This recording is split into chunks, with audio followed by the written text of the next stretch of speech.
The real cost of always being the calm one for everyone else is not seen at first. It hides behind your patience, your silence, your soft voice, and your ability to understand people even when they hurt you. They call you strong because you do not explode.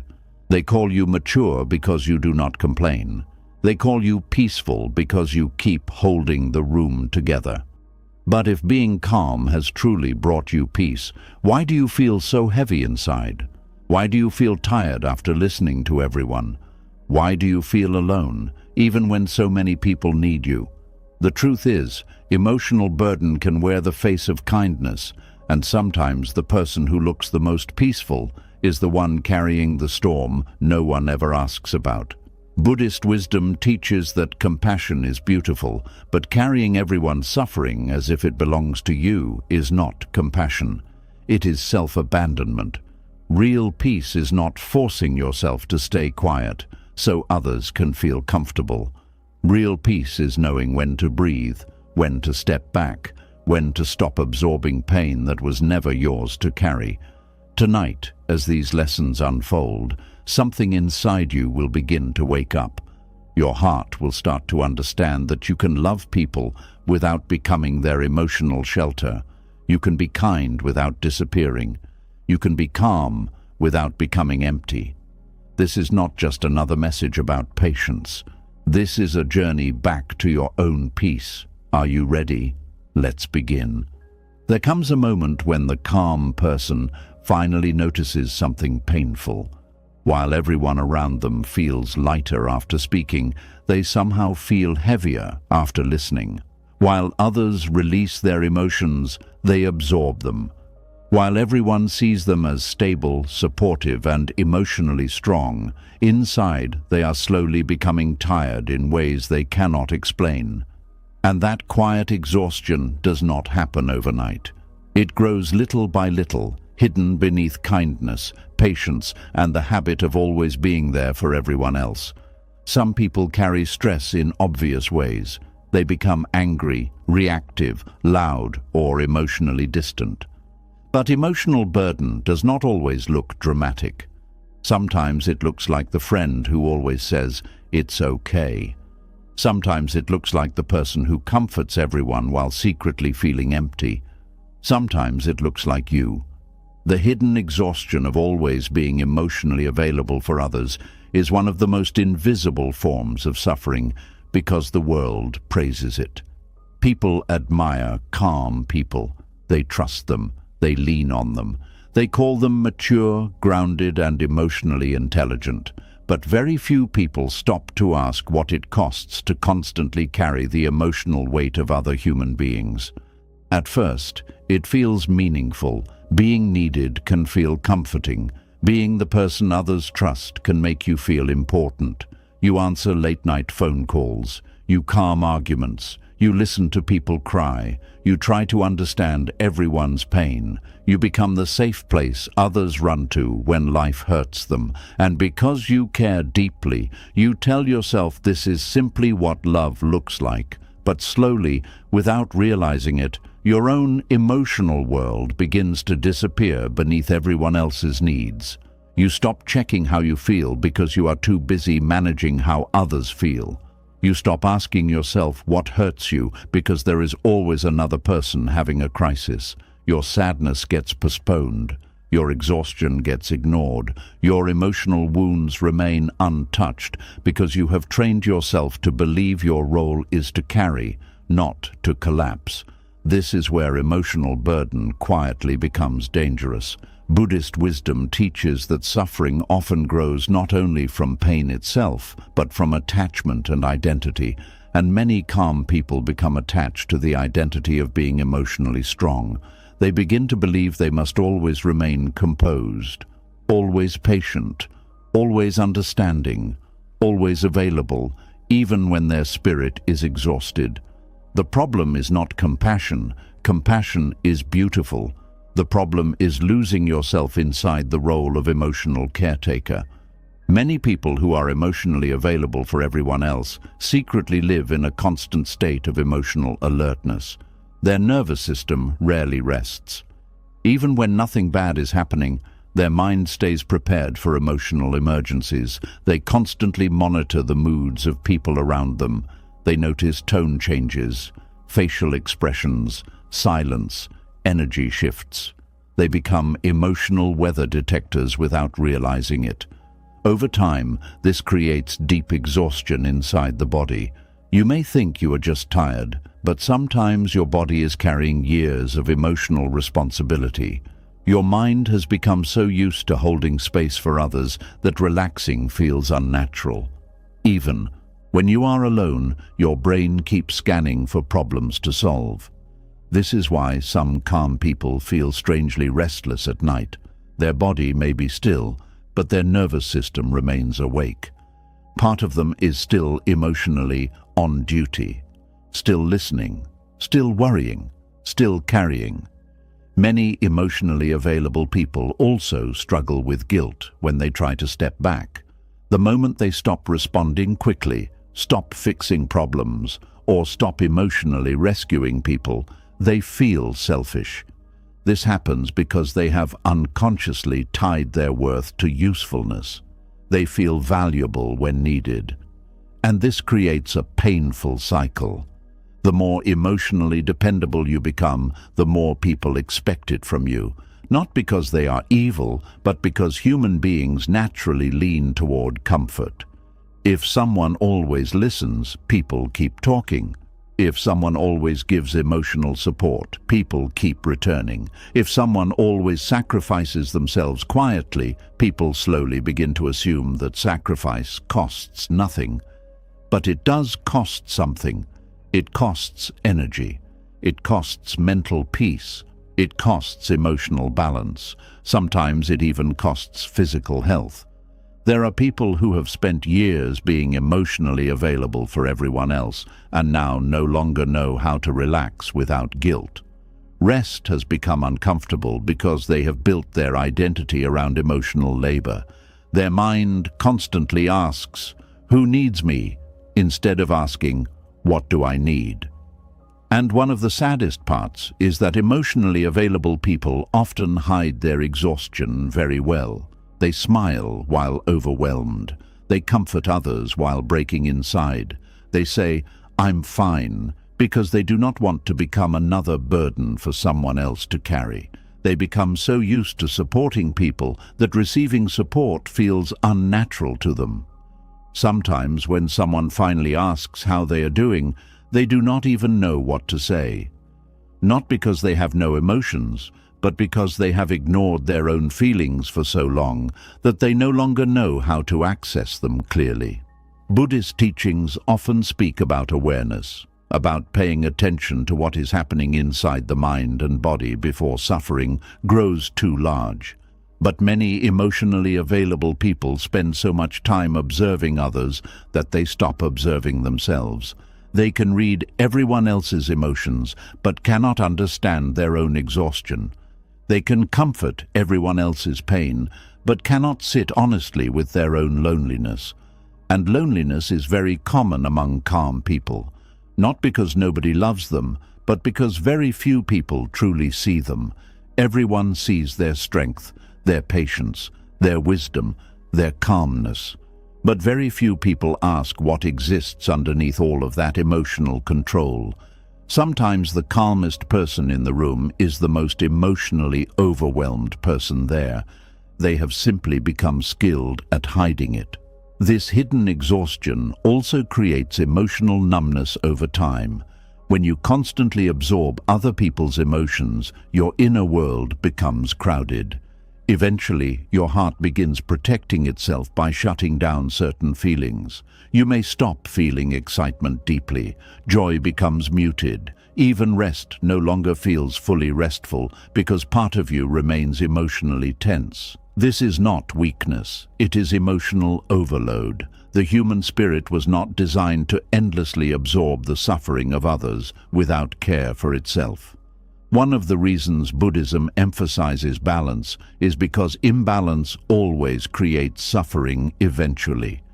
Even kindness becomes painful when it is rooted in self-erasure. Even patience becomes destructive when it requires abandoning your own emotional truth. Some people learned very early in life that being calm kept them safe. Maybe they grew up around conflict. Maybe they had emotionally unstable parents. Maybe they learned that suppressing their emotions reduced tension in the house. So they became the peaceful one, the mature one, the understanding one. But survival patterns from childhood often become emotional prisons in adulthood. Now they feel responsible for everyone's emotions. If someone is upset, they immediately feel pressure to fix it. If someone is angry, they become anxious. If relationships feel unstable, they panic internally even if they appear calm outside. This creates chronic emotional fatigue because they are carrying emotional responsibilities that were never fully theirs to begin with. And yet society often rewards this behavior.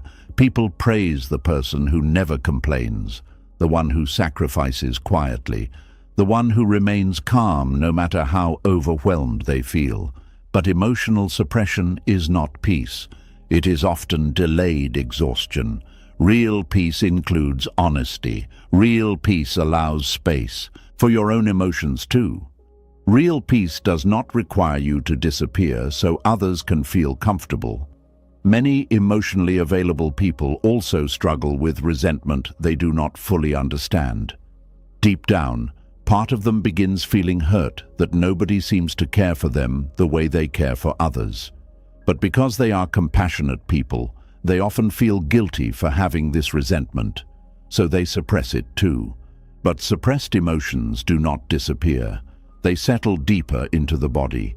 Sometimes this emotional burden appears physically: tightness in the chest, constant fatigue, headaches, difficulty sleeping, anxiety, emotional burnout, a body that feels heavy even after resting.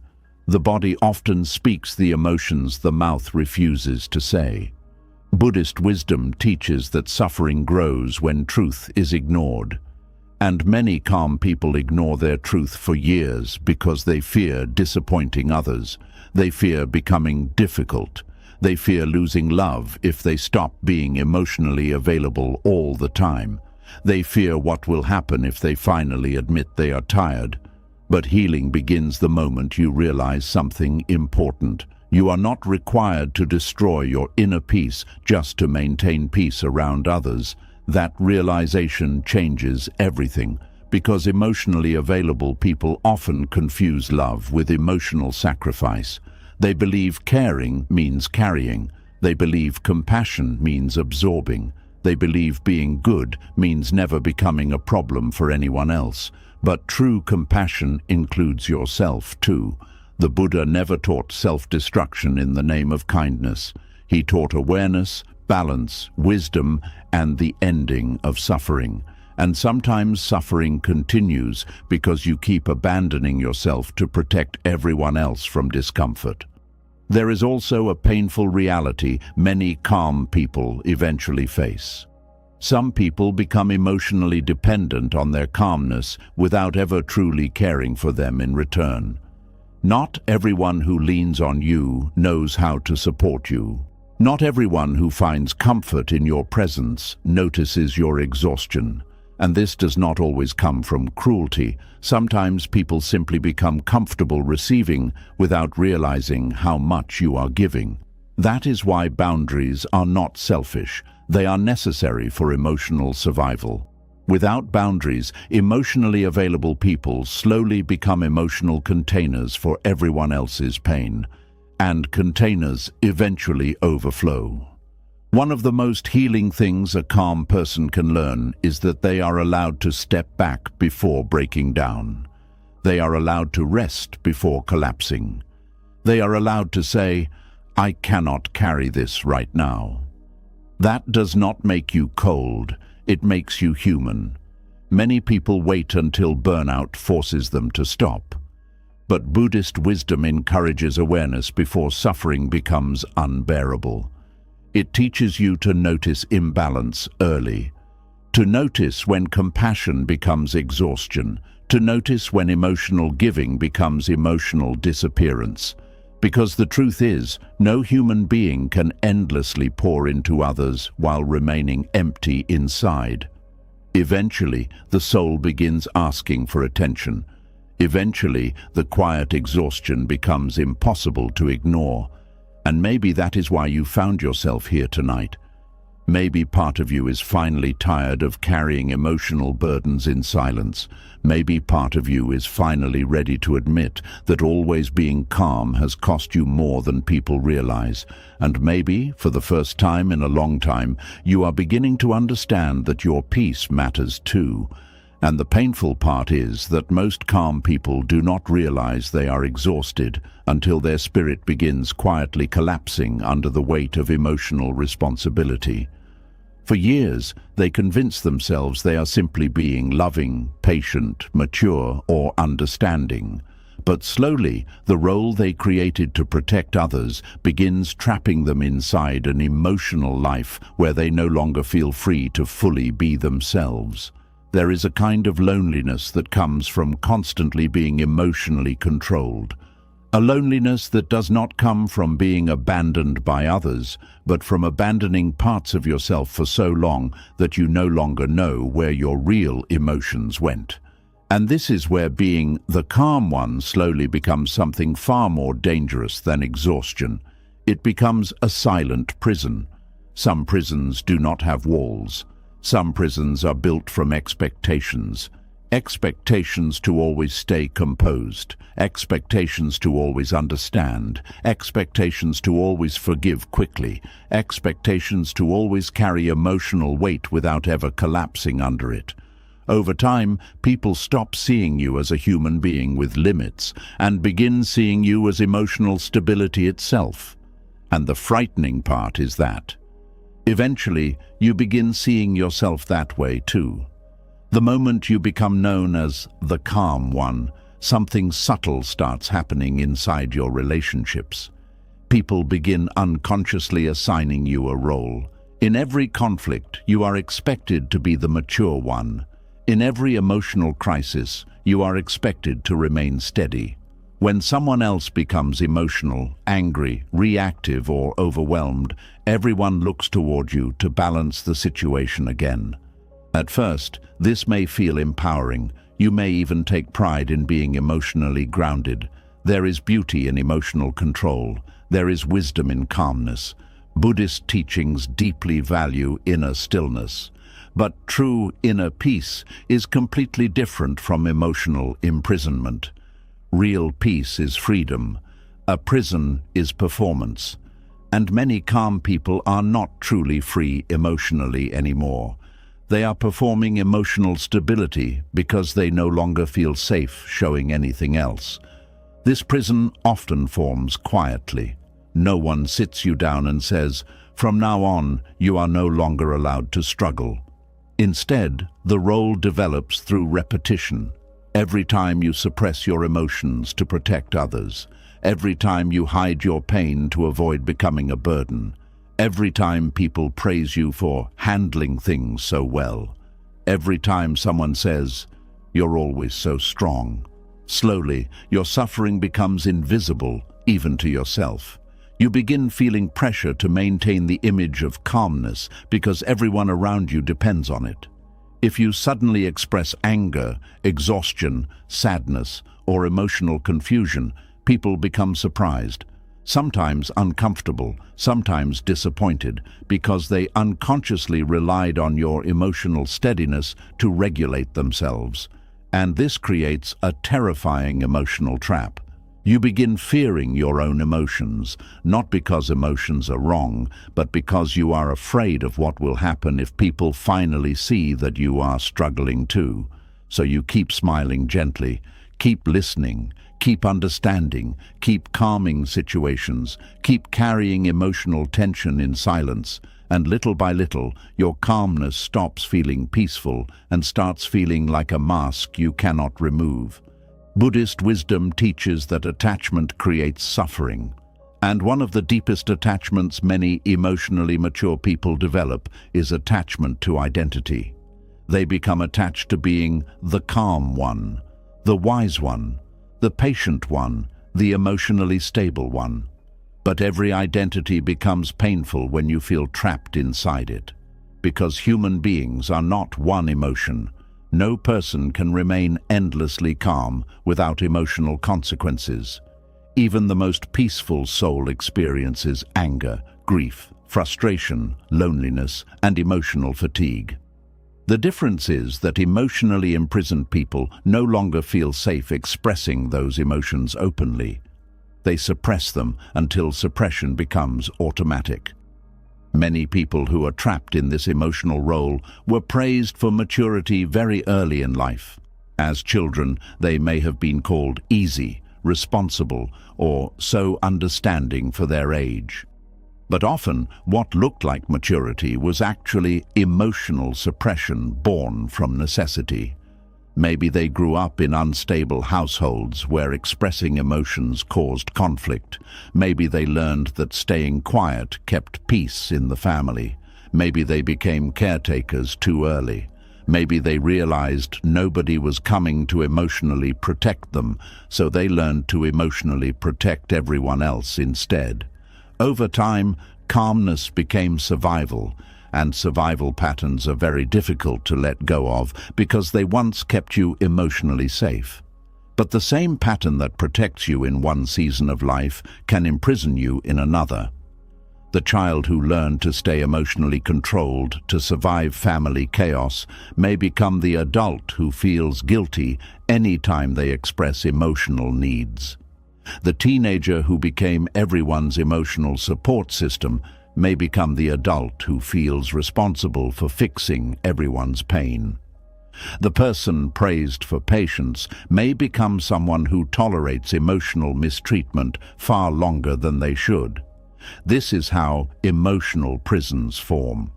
Not through evil intentions, but through years of unconscious conditioning. And one of the saddest things about this prison is that from the outside, your life may still look emotionally healthy. People admire you, trust you, respect your calmness. They tell you how strong you are. They come to you for advice.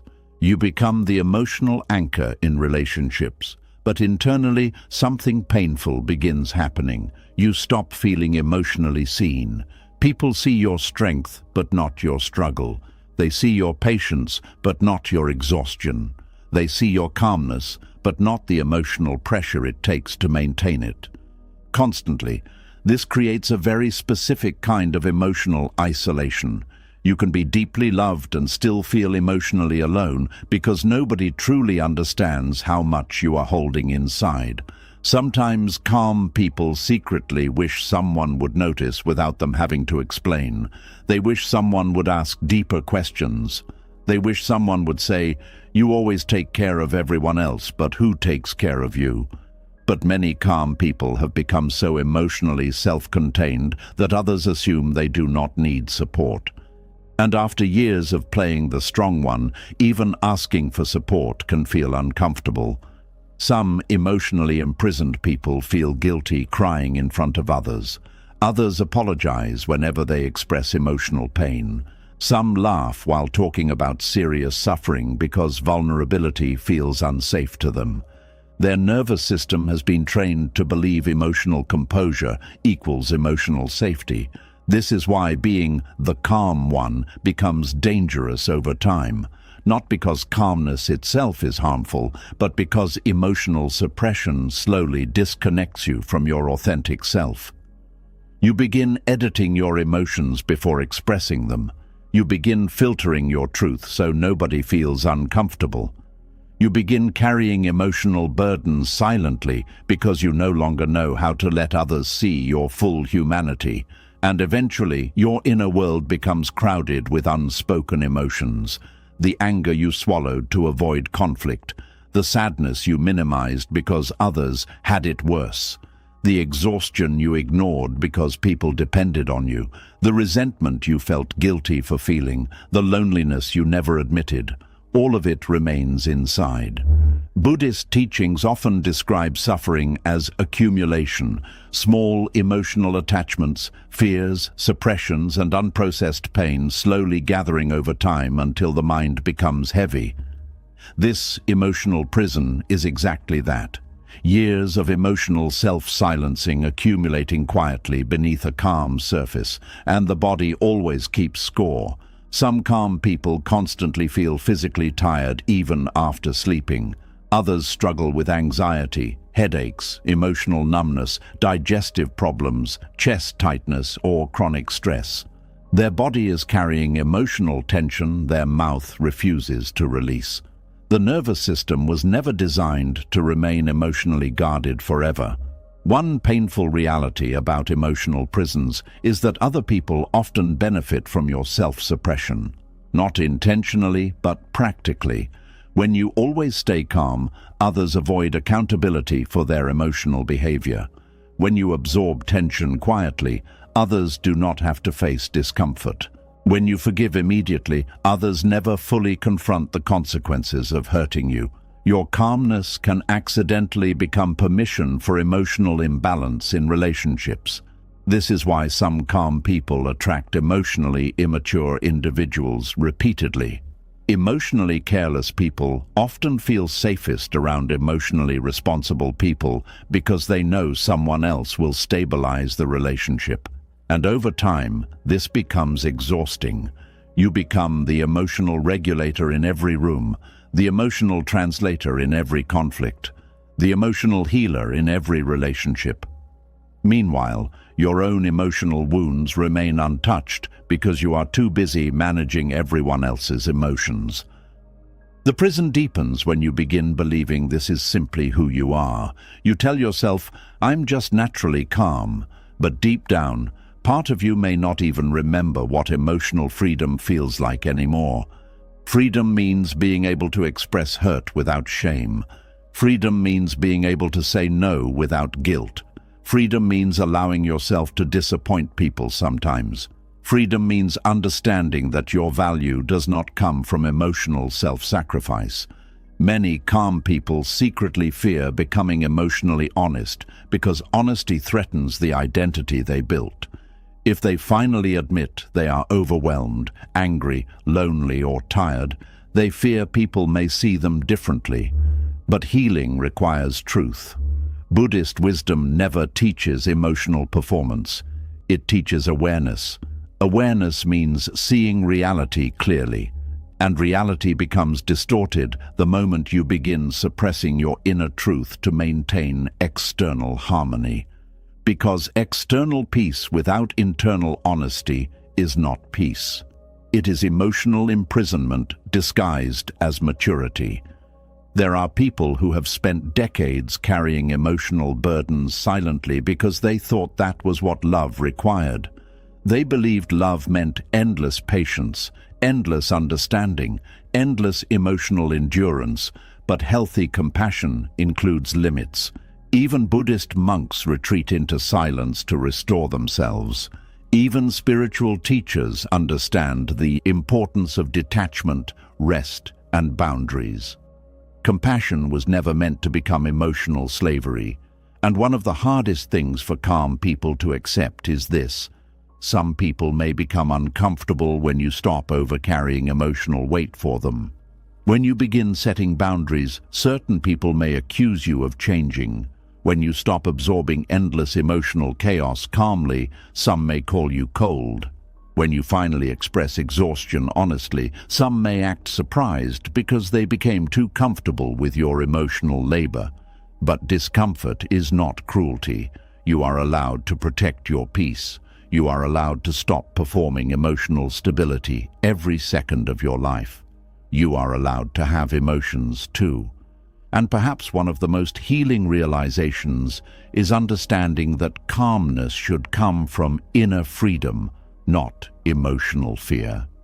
There is a massive difference between someone who is peaceful because they are emotionally healthy and someone who is quiet because they are afraid of emotional conflict. One is rooted in wisdom, the other is rooted in survival.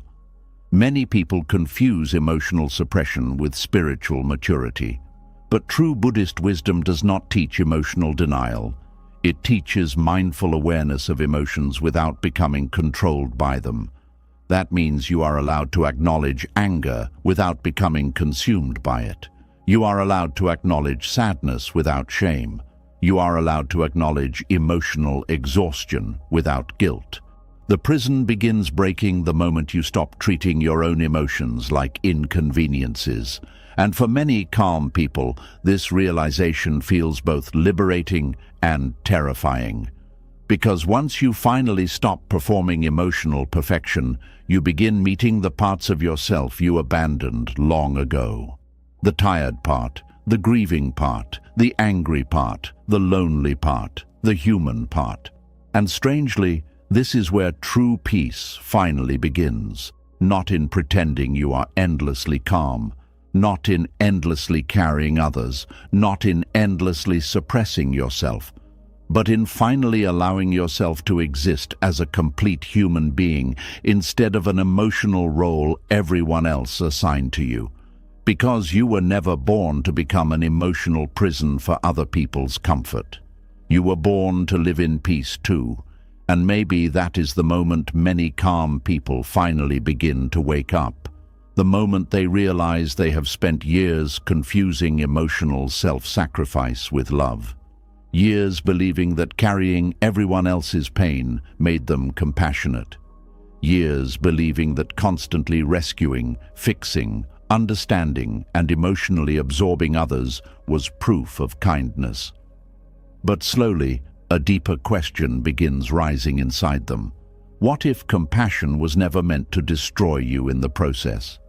There is a painful kind of exhaustion that comes from caring too much in the wrong way. Not because love itself is harmful, but because somewhere along the journey, compassion quietly turned into emotional over-responsibility. And many people never notice the difference until their spirit becomes too heavy to carry anymore. Some people spend their entire lives believing they are compassionate when, in reality, they are emotionally over-attached to other people's suffering. They feel responsible for everyone's happiness, responsible for everyone's healing, responsible for everyone's emotional state. If someone is sad, they immediately feel pressure to fix it. If someone is struggling, they begin carrying the burden internally as if it belongs to them too. If someone is angry, distant, or emotionally unstable, they absorb the tension into their own nervous system. This is where compassion slowly becomes unhealthy. Because true Buddhist compassion is rooted in wisdom, not emotional drowning. One of the deepest misunderstandings many emotionally sensitive people have is believing that love means carrying pain for others. But Buddhism teaches something very different. Compassion does not mean becoming emotionally consumed by another person's suffering. Compassion means being present with suffering without losing yourself inside it. That difference changes everything. Emotional over-responsibility says, I must fix this person, or I will feel guilty. Compassion says, I care about this person deeply, but their healing is not fully in my control. Emotional over-responsibility says, if they are hurting, I must carry it too. Compassion says, I can support them without emotionally collapsing beside them. One creates peace, the other creates burnout. Many calm people struggle to understand this because they were taught that good people sacrifice endlessly. They were praised for always helping, always listening, always understanding, and over time they developed an unconscious belief that other people's emotional comfort mattered more than their own emotional well-being. This belief often feels noble at first. It makes you feel needed, important, loving. But slowly, it creates emotional imbalance because you begin abandoning yourself every time someone else suffers. And suffering never ends completely in human life. There will always be another problem, another emotional crisis, another person who needs support, another situation pulling on your heart. If your nervous system reacts to every emotional struggle around you as if it is your personal responsibility, eventually your inner world becomes overloaded. Buddhist wisdom teaches that attachment is one of the roots of suffering, and emotional over-responsibility is often attachment disguised as compassion. It is attachment to controlling outcomes, attachment to being needed, attachment to preventing discomfort, attachment to saving people from pain they may need to experience themselves. This is very difficult for emotionally caring people to accept because they genuinely want to help. But Buddhism understands something many people forget. Pain is part of human awakening. Some lessons can only be learned through direct experience. Some growth only happens through discomfort. Some healing cannot be forced from the outside.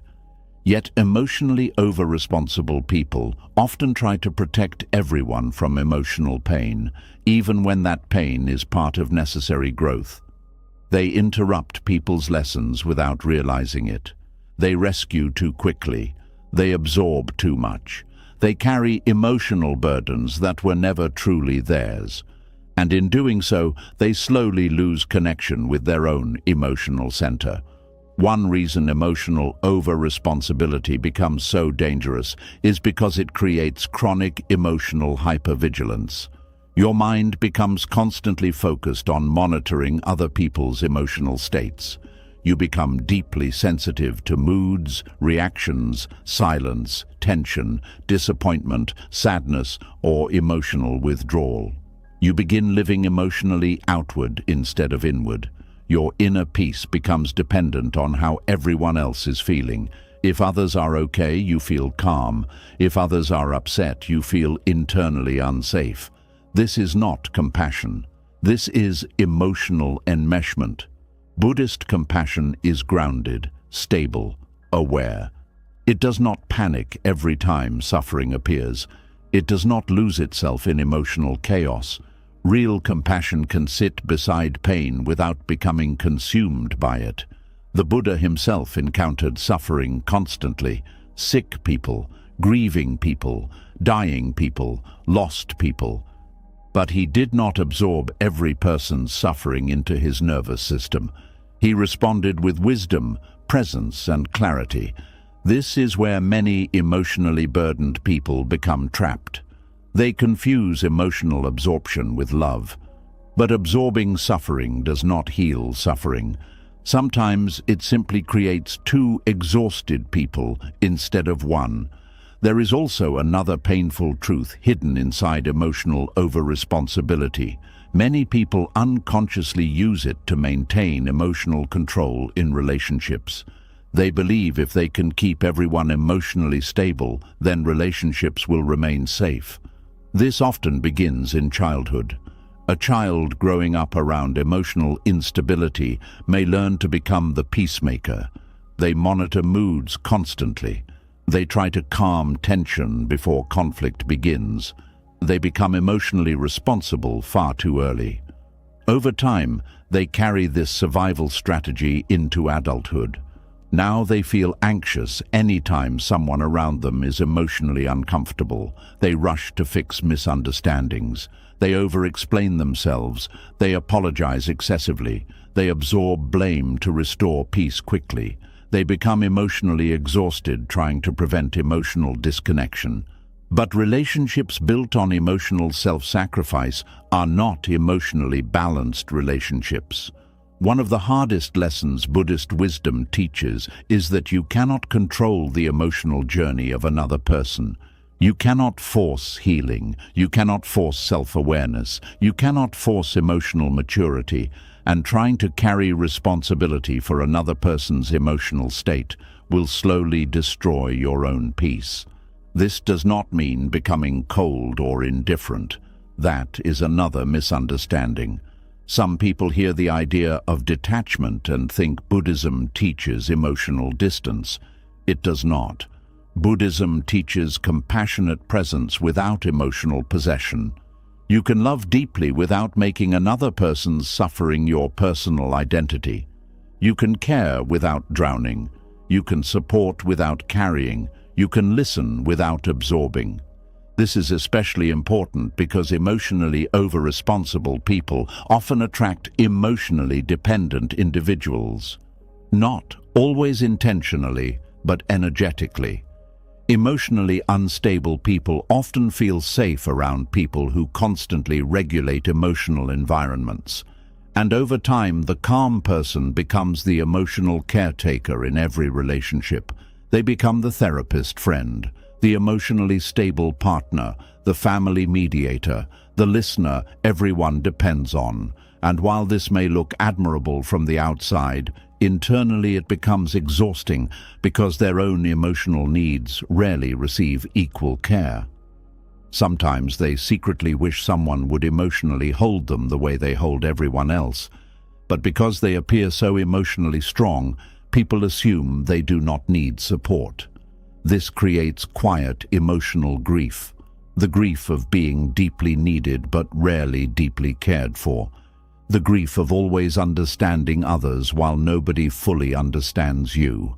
The grief of constantly carrying emotional weight while pretending it feels natural.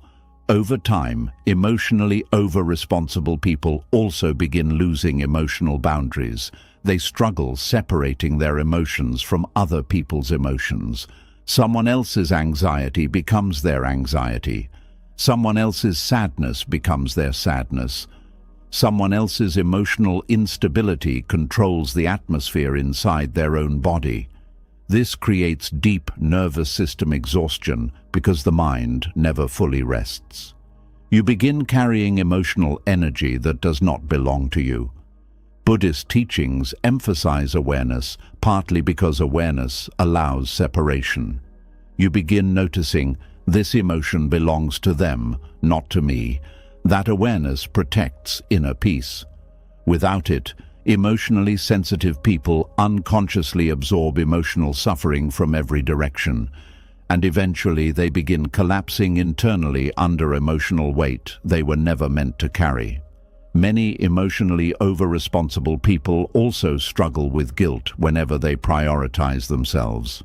Rest feels selfish, boundaries feel cruel, saying no feels uncomfortable.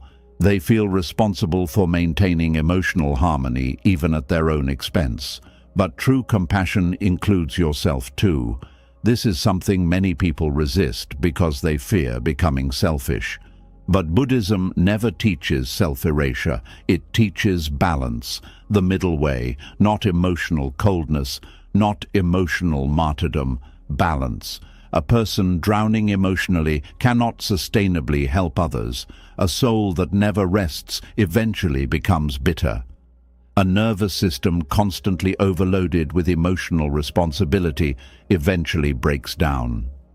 That is why compassionate wisdom requires limits. Sometimes the most compassionate thing you can do is stop interfering with another person's emotional process.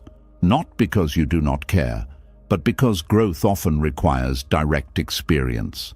Emotional over-responsible people struggle deeply with this because watching others suffer makes them uncomfortable internally. But discomfort is part of life. Buddhist wisdom does not teach the elimination of all pain. It teaches a wiser relationship with pain. There is also a profound difference between empathy and emotional fusion. Empathy allows you to understand someone's pain while remaining emotionally centered. Emotional fusion causes you to lose your center completely inside another person's suffering. One keeps your spirit grounded. The other slowly drains your life force. Many emotionally exhausted people were never taught this distinction. They believed the more pain they carried for others, the more loving they were. But love measured by self-destruction is not healthy love. One painful sign of emotional over-responsibility is constantly feeling emotionally on call. Even during moments of rest, your nervous system remains alert for emotional emergencies. You check your phone anxiously. You worry about everyone's feelings. You mentally rehearse conversations. You feel responsible for fixing emotional tension immediately. This creates internal pressure that never fully relaxes.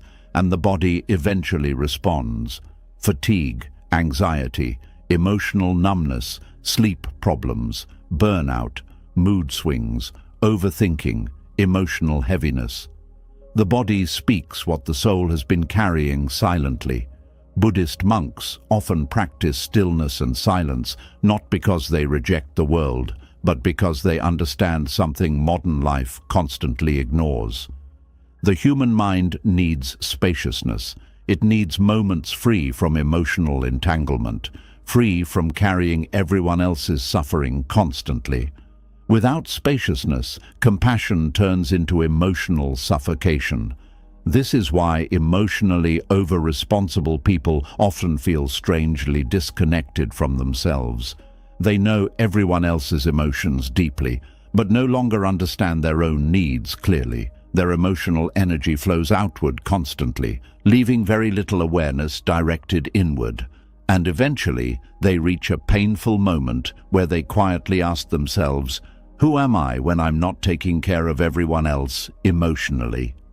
That question can feel terrifying because emotional caretaking became their identity. But healing begins there. Healing begins when you stop believing your worth depends on emotional sacrifice. Healing begins when you understand that someone else's pain is not always your responsibility to solve. Healing begins when compassion becomes rooted in wisdom instead of fear. Because many emotionally over-responsible people are not helping from peace. They are helping from fear, fear of disappointing others, fear of conflict, fear of rejection, fear of abandonment, fear of being seen as selfish. But compassionate wisdom is not driven by fear. It is driven by clarity. Clarity understands this truth deeply. You can love someone without carrying their entire emotional world on your shoulders. You can support people without abandoning yourself. You can care deeply while still protecting your nervous system. You can sit beside suffering without drowning inside it. And perhaps this is one of the most freeing lessons Buddhist wisdom offers emotionally exhausted people. You were never meant to become responsible for saving everyone. You are not the emotional guardian of the entire world. You are a human being too, a human being who deserves rest, a human being who deserves emotional balance, a human being whose inner peace matters just as much as anyone else's. And the moment you finally understand the difference between compassion and emotional over-responsibility, something inside you begins breathing again for the first time in years. And perhaps that is why so many emotionally exhausted people eventually reach a strange and painful realization. After spending years carrying everyone else's emotions, they suddenly no longer know what they themselves truly feel. They can sense sadness in others immediately. They can detect emotional tension in seconds. They can understand pain before people even explain it. But when they sit alone with themselves, there is often confusion, numbness, emptiness, or silence. Because somewhere along the way, while trying to hold everyone else together, they slowly lost contact with their own emotional world. There is a quiet sadness that comes from no longer recognizing your own inner voice. A sadness that forms when your attention has been focused outward for so long that your own needs become distant, blurry, and difficult to hear. And this happens far more often than people realize. Some people become so skilled at carrying other people's pain that they stop noticing their own pain completely. At first, this may not seem dangerous. In fact, it can even feel meaningful. You become the listener, the comforter, the calm presence others run to during difficult moments. People trust you with their emotions because you know how to hold space without judgment. You become emotionally useful to the people around you. But slowly, your own emotional life begins fading into the background. Every time someone comes to you hurting, your attention shifts toward them. Their sadness becomes more important than your exhaustion. Their crisis becomes louder than your inner needs. Their emotional pain takes priority over your own unspoken wounds. And because you genuinely care, you convince yourself this is simply kindness. But over time, something painful begins happening inside you. You stop asking yourself important questions. What am I feeling right now? What do I need emotionally? What has been hurting me lately? What have I been suppressing? You become so focused on understanding everyone else that you stop understanding yourself. Buddhist wisdom teaches that awareness is essential because suffering grows in darkness. What remains unseen inside the mind eventually shapes your entire emotional reality, and many emotionally burdened people spend years deeply aware of everyone else's emotional states while remaining disconnected from their own. This creates emotional imbalance that slowly becomes dangerous. Some people know exactly how to comfort others during heartbreak, but cannot comfort themselves. Some know how to help others process grief, but never allow themselves to grieve fully. Some know how to calm everyone else's anxiety while secretly living with constant inner tension. And because they appear emotionally composed, nobody realizes how disconnected they have become from themselves. One reason this happens is because carrying other people's pain creates emotional distraction. Focusing on other people's suffering allows you to avoid sitting with your own emotional truth. As long as someone else needs you, you can postpone facing yourself. This becomes especially common for people who grew up believing their emotional needs were less important than the needs of others. Maybe they were taught not to cry too much. Maybe they learned to stay strong for the family. Maybe they became emotional caretakers very young. Maybe their own feelings were ignored, minimized, or treated like burdens. Over time, they unconsciously learned something painful. Other people's emotions matter more than mine, and once that belief settles deeply into the nervous system, self-abandonment begins feeling normal. Many emotionally caring people do not even notice how disconnected they are from themselves because they are constantly emotionally occupied. Their mind is filled with everyone else's problems, moods, pain, relationships, fears, and struggles. Their emotional energy flows outward all day long. They listen, they comfort, they reassure, they explain, they calm tension. They emotionally support everyone around them, but almost nobody asks them to slow down and reconnect with themselves. And even when they are alone, silence can feel uncomfortable because buried emotions begin rising the moment external distractions disappear. This is why some emotionally overburdened people constantly stay busy. Busyness protects them from emotional confrontation with themselves. As long as they are helping others, solving problems, or managing emotional situations, they do not have to sit quietly with their own inner emptiness. But buried emotions never disappear permanently.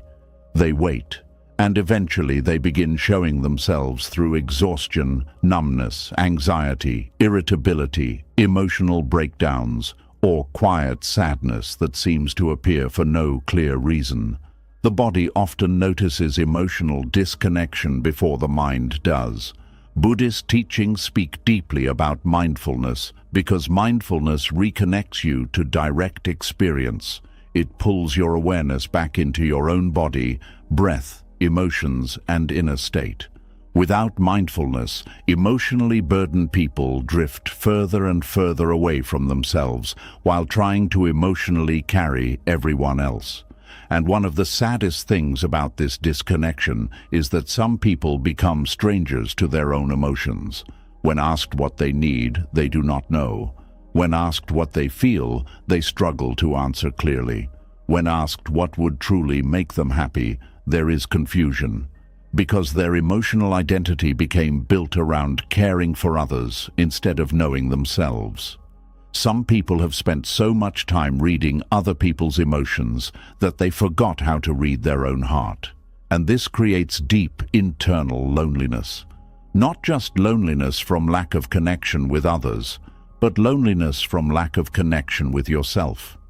There are people who spend years being emotionally available for everyone else, while secretly feeling emotionally abandoned inside. Not because nobody loves them, but because they have stopped emotionally showing up for themselves.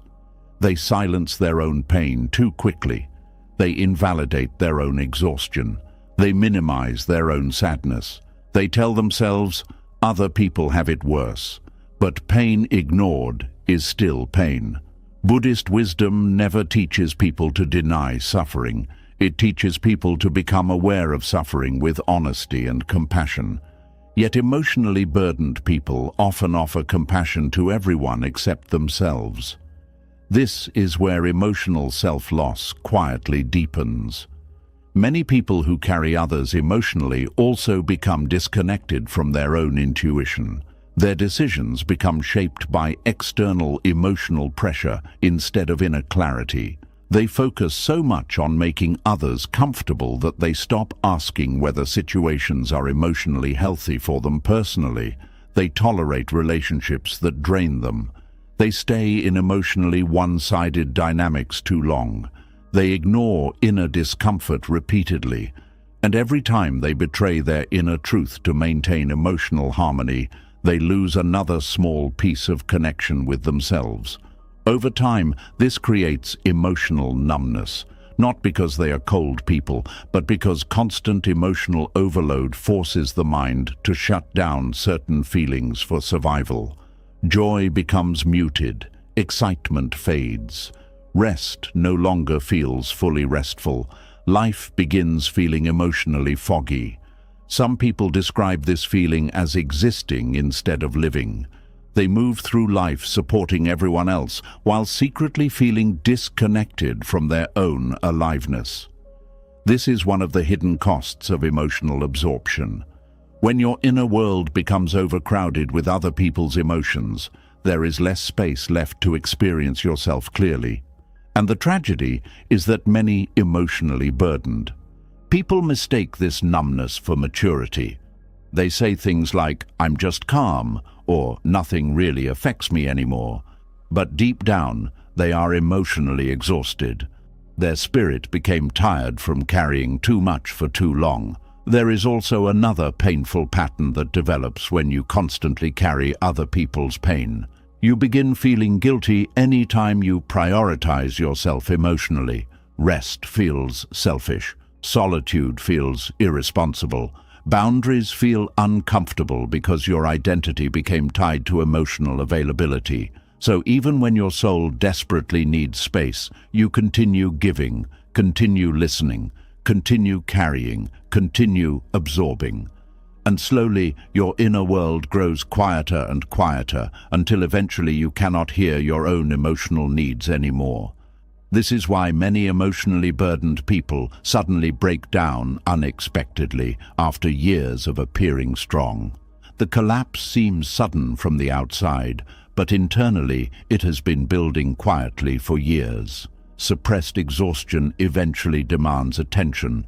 Unprocessed grief eventually surfaces. Ignored emotional needs eventually become impossible to silence. The human soul can only survive self-abandonment for so long before it begins crying out for reconnection.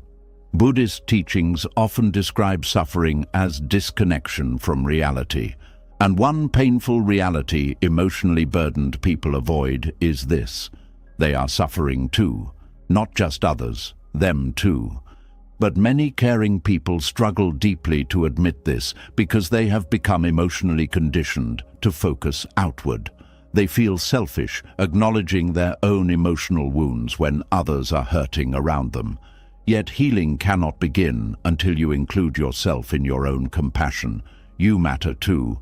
Your emotions matter too. Your exhaustion matters too. Your inner peace matters too. This realization sounds simple, but for emotionally self-sacrificing people, it can feel revolutionary, because many of them secretly believe their role is to carry, not to receive, to support, not to need support, to understand, not to be understood, to comfort, not to be comforted. And over time, these beliefs create emotional starvation inside the soul. One of the most healing things Buddhist wisdom offers is the reminder that awareness must include yourself too. Mindfulness is not only awareness of external suffering, it is awareness of your own body, your own emotions, your own suffering, your own limits. Without self-awareness, compassion becomes self-destruction. This is why emotionally healthy compassion requires emotional boundaries. Boundaries are not walls against love. They are protection against emotional disappearance. They allow you to remain connected to yourself while still caring for others. Without boundaries, emotionally sensitive people often become emotional mirrors.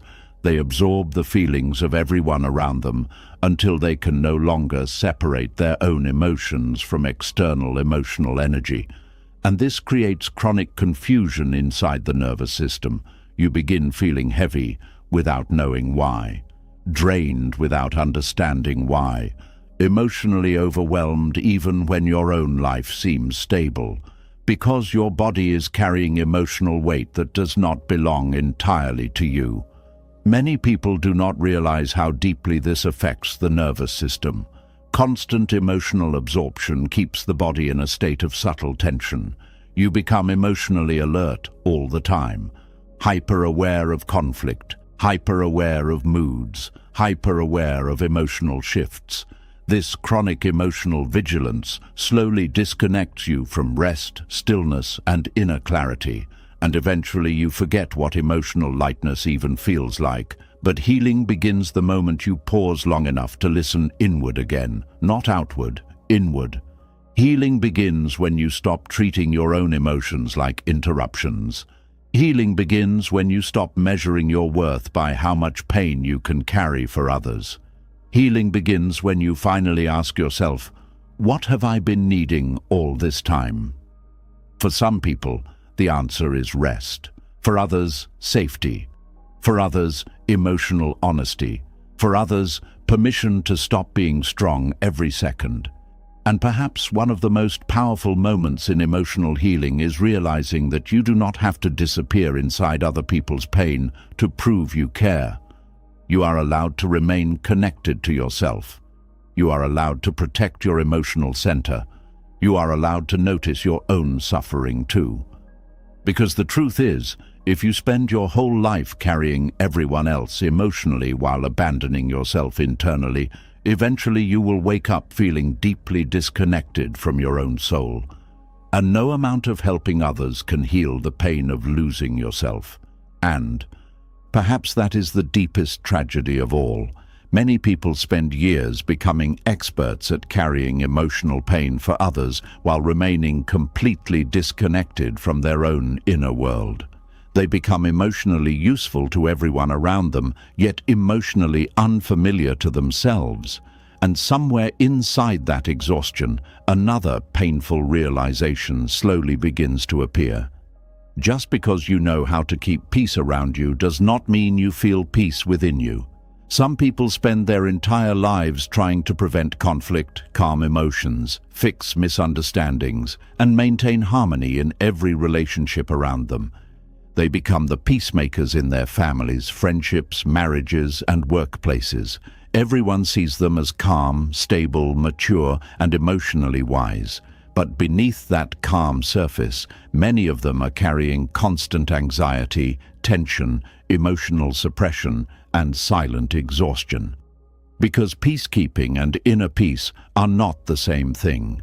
One is about controlling external emotional environments. The other is about freedom inside your own spirit. And many emotionally burdened people confuse the two for years. There is a kind of calmness that is not peace at all. It is emotional survival. It is silence used to avoid rejection. Patience used to prevent conflict. Smiling used to maintain harmony. Agreeing used to stop emotional tension from growing. From the outside, it may look peaceful, but internally, the nervous system is constantly afraid of emotional disruption. This is not true peace. True peace does not require constant self-suppression. Many people became peacekeepers because they learned very early that conflict felt emotionally unsafe. Maybe they grew up in homes where anger created fear. Maybe tension in the family felt unbearable. Maybe they watched relationships collapse under emotional chaos, so they unconsciously decided, I will become the calm one. I will keep everything emotionally stable. At first, this survival strategy protects them. They learn how to read moods quickly. They become emotionally careful. They avoid saying things that may upset others. They smooth over tension before arguments grow. They become emotionally responsible for the atmosphere around them. And because this behavior often makes relationships appear calmer externally, people praise them for it. You're so mature. You're always peaceful. You never cause problems. But what nobody sees is the emotional cost of constantly managing other people's emotional comfort. Because peacekeeping often requires suppressing your authentic feelings. You swallow frustration to avoid conflict. You stay quiet when something hurts you. You avoid difficult conversations because tension feels emotionally dangerous. You apologize too quickly just to restore harmony. You over-explain yourself so nobody becomes upset. You become more focused on maintaining emotional stability around others than protecting emotional honesty within yourself.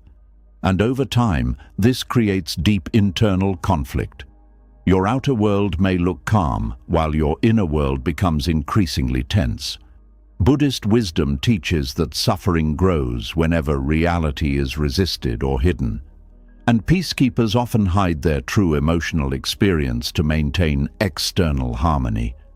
They may look composed on the outside, while internally carrying resentment, anxiety, sadness, emotional fatigue, or loneliness. This is why so many calm people secretly feel exhausted even when there is no drama in their lives. Because keeping peace externally can still require enormous emotional labor internally. Some people spend entire conversations monitoring emotional reactions instead of speaking honestly. They become hyper-aware of tone changes, facial expressions, body language, and emotional shifts.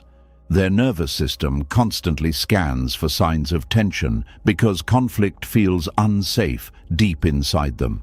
This creates chronic emotional vigilance. Even during calm moments, the body remains emotionally alert, and eventually the nervous system forgets how to fully relax. True inner peace feels completely different. Inner peace is not the absence of conflict around you. It is the absence of war within you. A person with true inner peace does not need to constantly manage everyone else's emotions to feel safe. They can tolerate discomfort. They can survive disagreement. They can allow emotional honesty without collapsing internally. Peacekeepers often cannot, not because they are weak, but because their nervous system became conditioned to associate emotional tension with danger. This is why many peacekeepers secretly fear disappointing people. The moment someone becomes upset with them, their body reacts intensely. Anxiety rises, guilt appears, overthinking begins. They replay conversations repeatedly, searching for ways to restore emotional balance. Their peace depends too heavily on external approval. And external peace is fragile because human beings are emotional creatures. Conflict, misunderstandings, disappointment, and emotional discomfort are unavoidable parts of life. If your emotional stability depends entirely on everyone around you remaining emotionally satisfied, your nervous system will never fully rest. Buddhist teachings speak deeply about attachment because attachment creates instability. Peacekeepers often become deeply attached to harmony itself. They fear emotional disruption so much that they sacrifice truth to maintain comfort. But truth suppressed eventually becomes suffering. Many people who constantly keep peace secretly feel emotionally invisible because they rarely reveal their real feelings.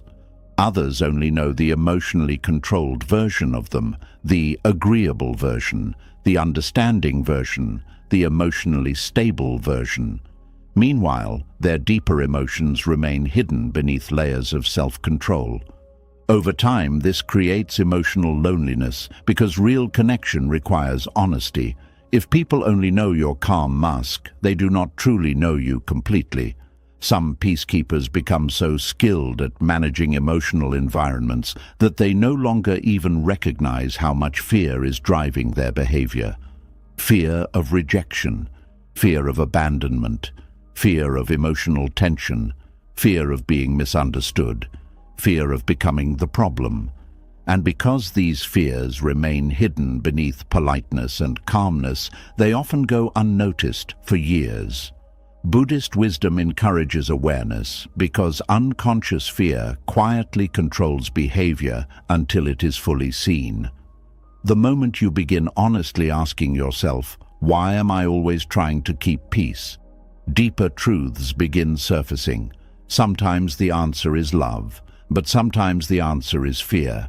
And there is a huge difference between peacefulness rooted in wisdom and peacefulness rooted in emotional self-protection. One brings freedom, the other creates emotional imprisonment. Many peacekeepers also become emotionally disconnected from anger, not because they never feel anger, but because they fear expressing it. They associate anger with danger, conflict, rejection, or emotional instability.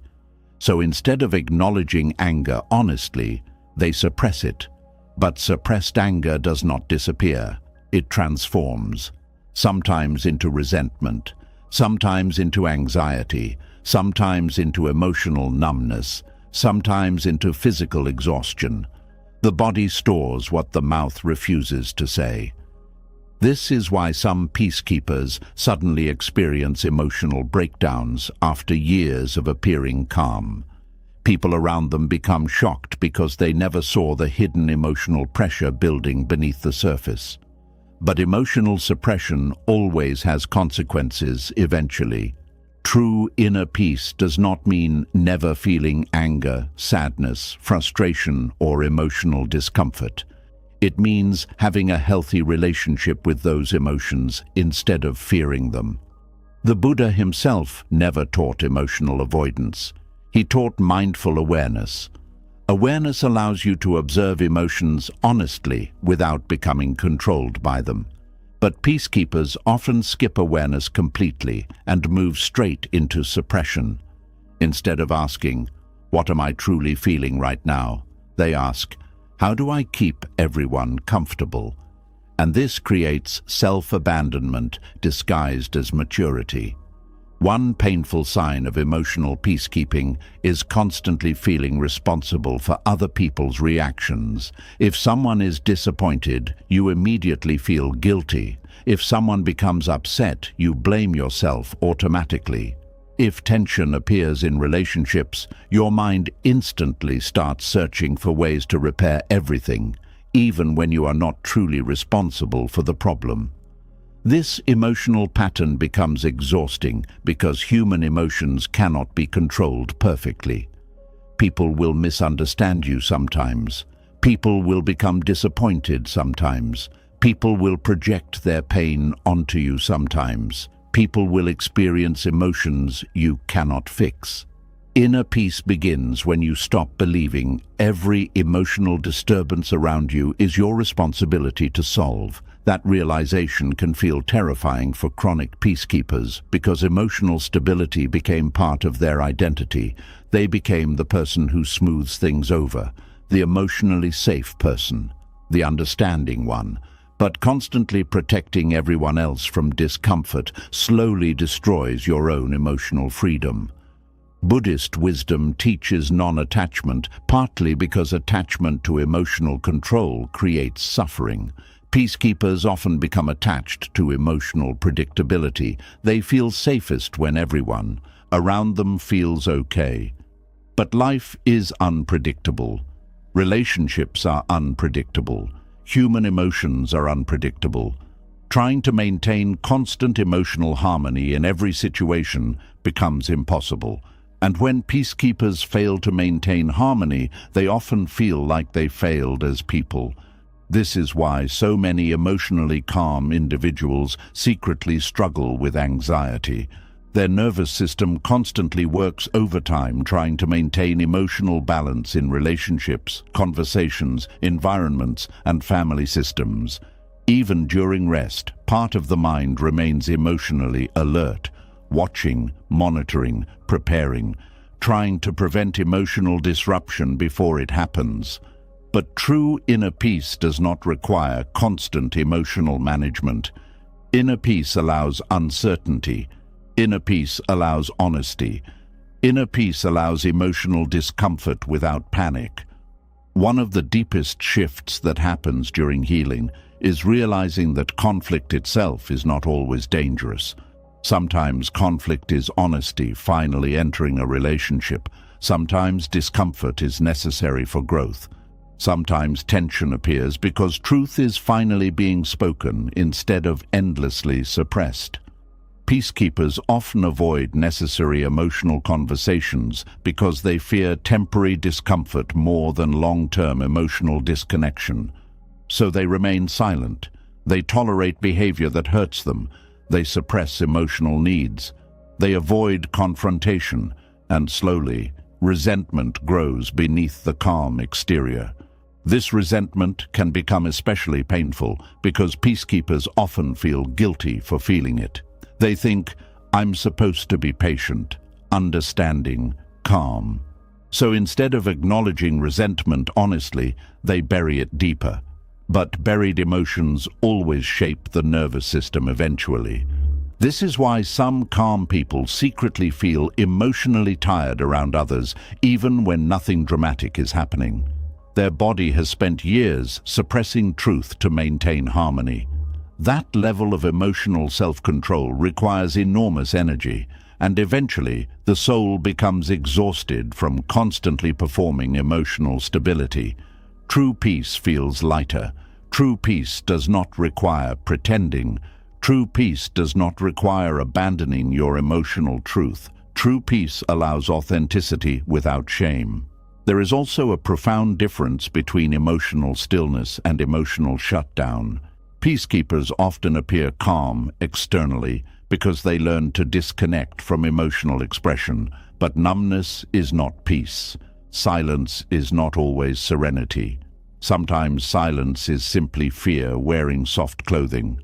Buddhist teachings emphasize compassion toward yourself, because inner peace cannot grow in a mind constantly abandoning its own truth. Self-compassion means acknowledging your own emotional experience with honesty instead of constantly prioritizing external harmony. This can feel deeply uncomfortable at first, especially for people who built their identity around being easygoing, emotionally stable, and low maintenance. But healing requires emotional truth. You cannot build genuine peace on top of self-suppression. And perhaps one of the most powerful moments in emotional healing is realizing this. You are allowed to disappoint people sometimes without becoming a bad person. You are allowed to disagree.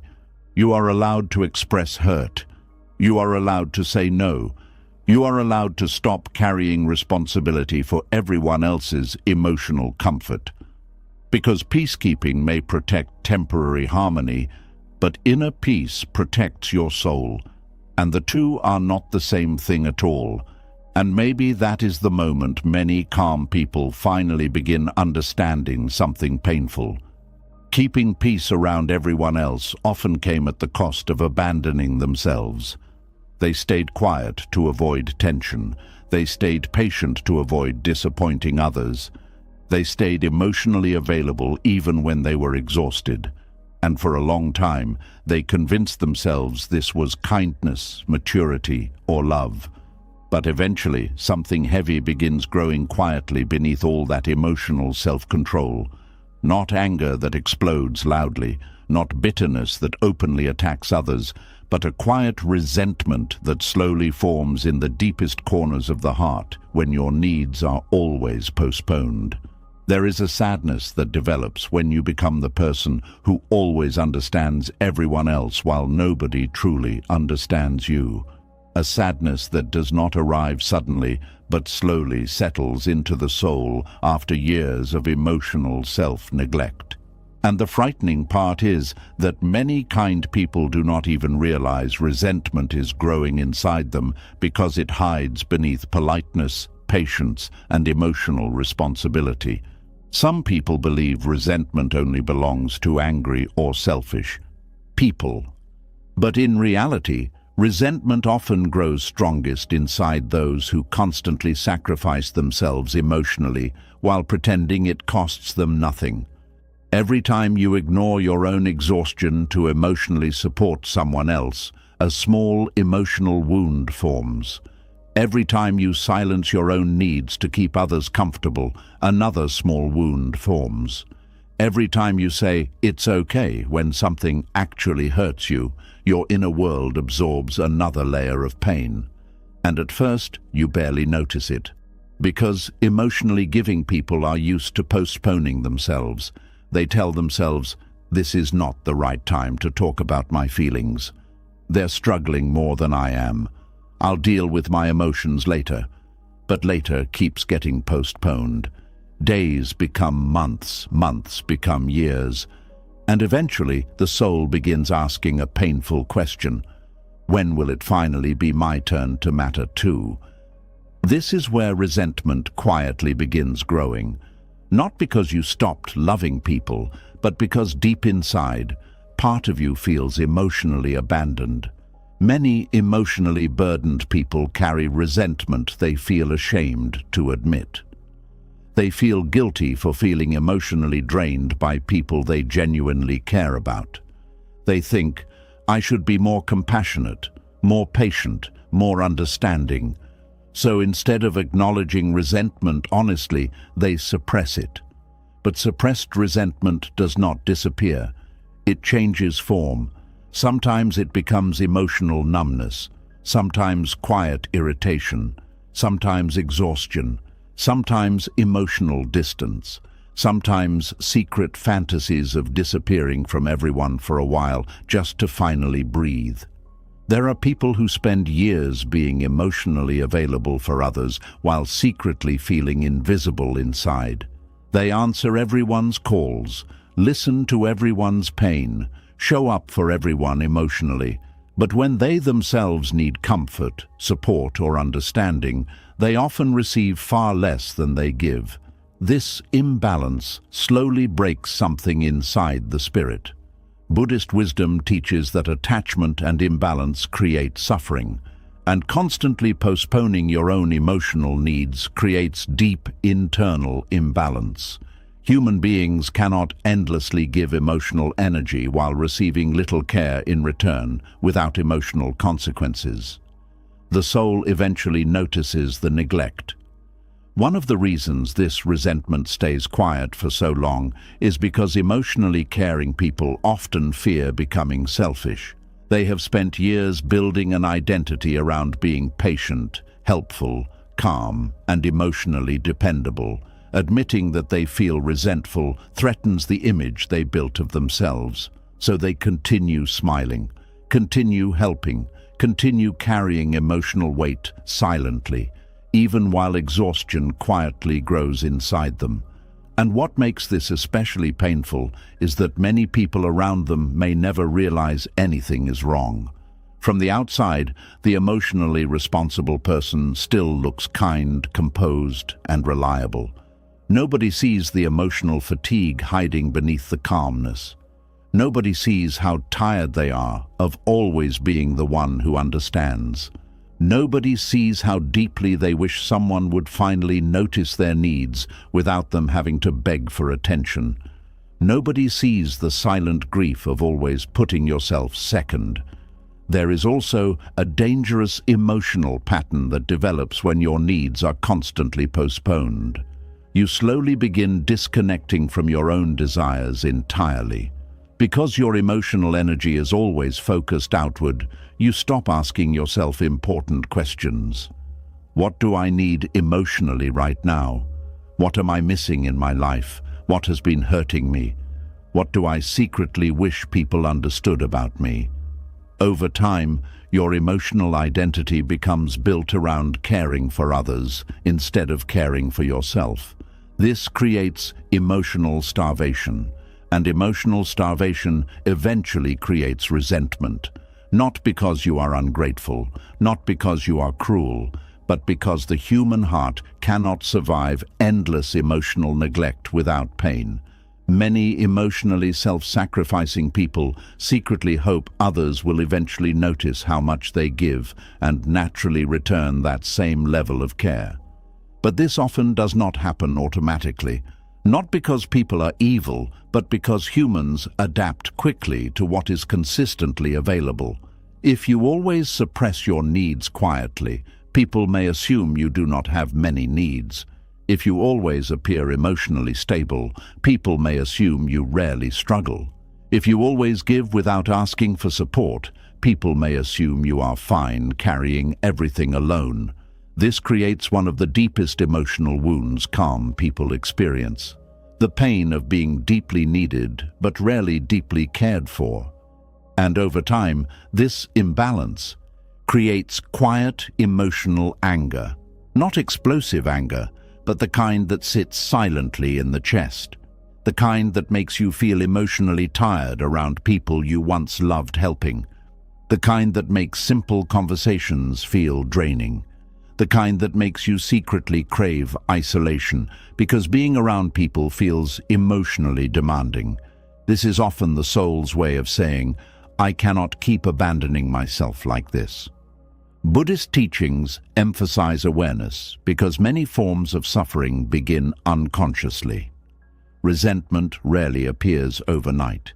It grows through repeated self-betrayal, through repeatedly choosing everyone else's emotional comfort over your own emotional truth. Some people become so used to postponing themselves that they no longer even recognize their own resentment clearly. Instead, it appears indirectly. They become emotionally detached, less patient, more easily irritated, quietly withdrawn, emotionally exhausted by conversations, overwhelmed by small requests. Not because they suddenly became cold people, but because their emotional reserves are depleted. The body and mind eventually resist constant emotional giving without nourishment. This resentment becomes especially confusing for kind people because they genuinely love the people they feel drained by. They do not want to resent them. They want to continue being caring, compassionate, and supportive. But true compassion cannot survive endless self-neglect. Even Buddhist teachings emphasize balance. The middle way. Not emotional selfishness, not emotional martyrdom, balance. And many emotionally burdened people live far outside balance. They become emotional caretakers for everyone while leaving their own inner world emotionally unattended. Over time, this creates internal contradiction. Part of them wants to keep giving because they care deeply. Another part desperately wants rest, space, support, and emotional reciprocity. These two parts begin fighting quietly inside the nervous system. One says, keep helping. The other whispers, I'm tired. One says, be understanding. The other says, but who understands me? One says, do not disappoint anyone. The other says, I cannot keep disappearing like this. This inner conflict becomes emotionally exhausting because neither side fully wins. The person continues giving while secretly feeling emotionally abandoned. Many people in this state also struggle with guilt anytime they try prioritizing themselves. The moment they rest, they feel selfish. The moment they set boundaries, they feel cruel. The moment they stop over-giving emotionally, anxiety appears inside them. This happens because their nervous system became conditioned to associate self-sacrifice with love and safety. But self-abandonment is not love, and one of the hardest truths emotionally burdened people must eventually face is this. People may continue taking from you for as long as you continue abandoning yourself to give, not always intentionally, not always maliciously, But human beings naturally adjust to the emotional patterns we teach them. If you constantly place yourself last, people slowly become accustomed to your self-neglect. This realization can feel heartbreaking because many calm people secretly hoped someone would notice their exhaustion without needing to say anything. They hoped someone would finally care for them with the same attentiveness they give others. But healing begins when you stop waiting for others to rescue the parts of yourself you keep abandoning. Buddhist wisdom teaches that suffering deepens when attachment blinds us to reality. And many emotionally burdened people remain attached to the hope that endless patience and sacrifice will eventually earn them emotional safety, appreciation, or unconditional care. Sometimes it does not.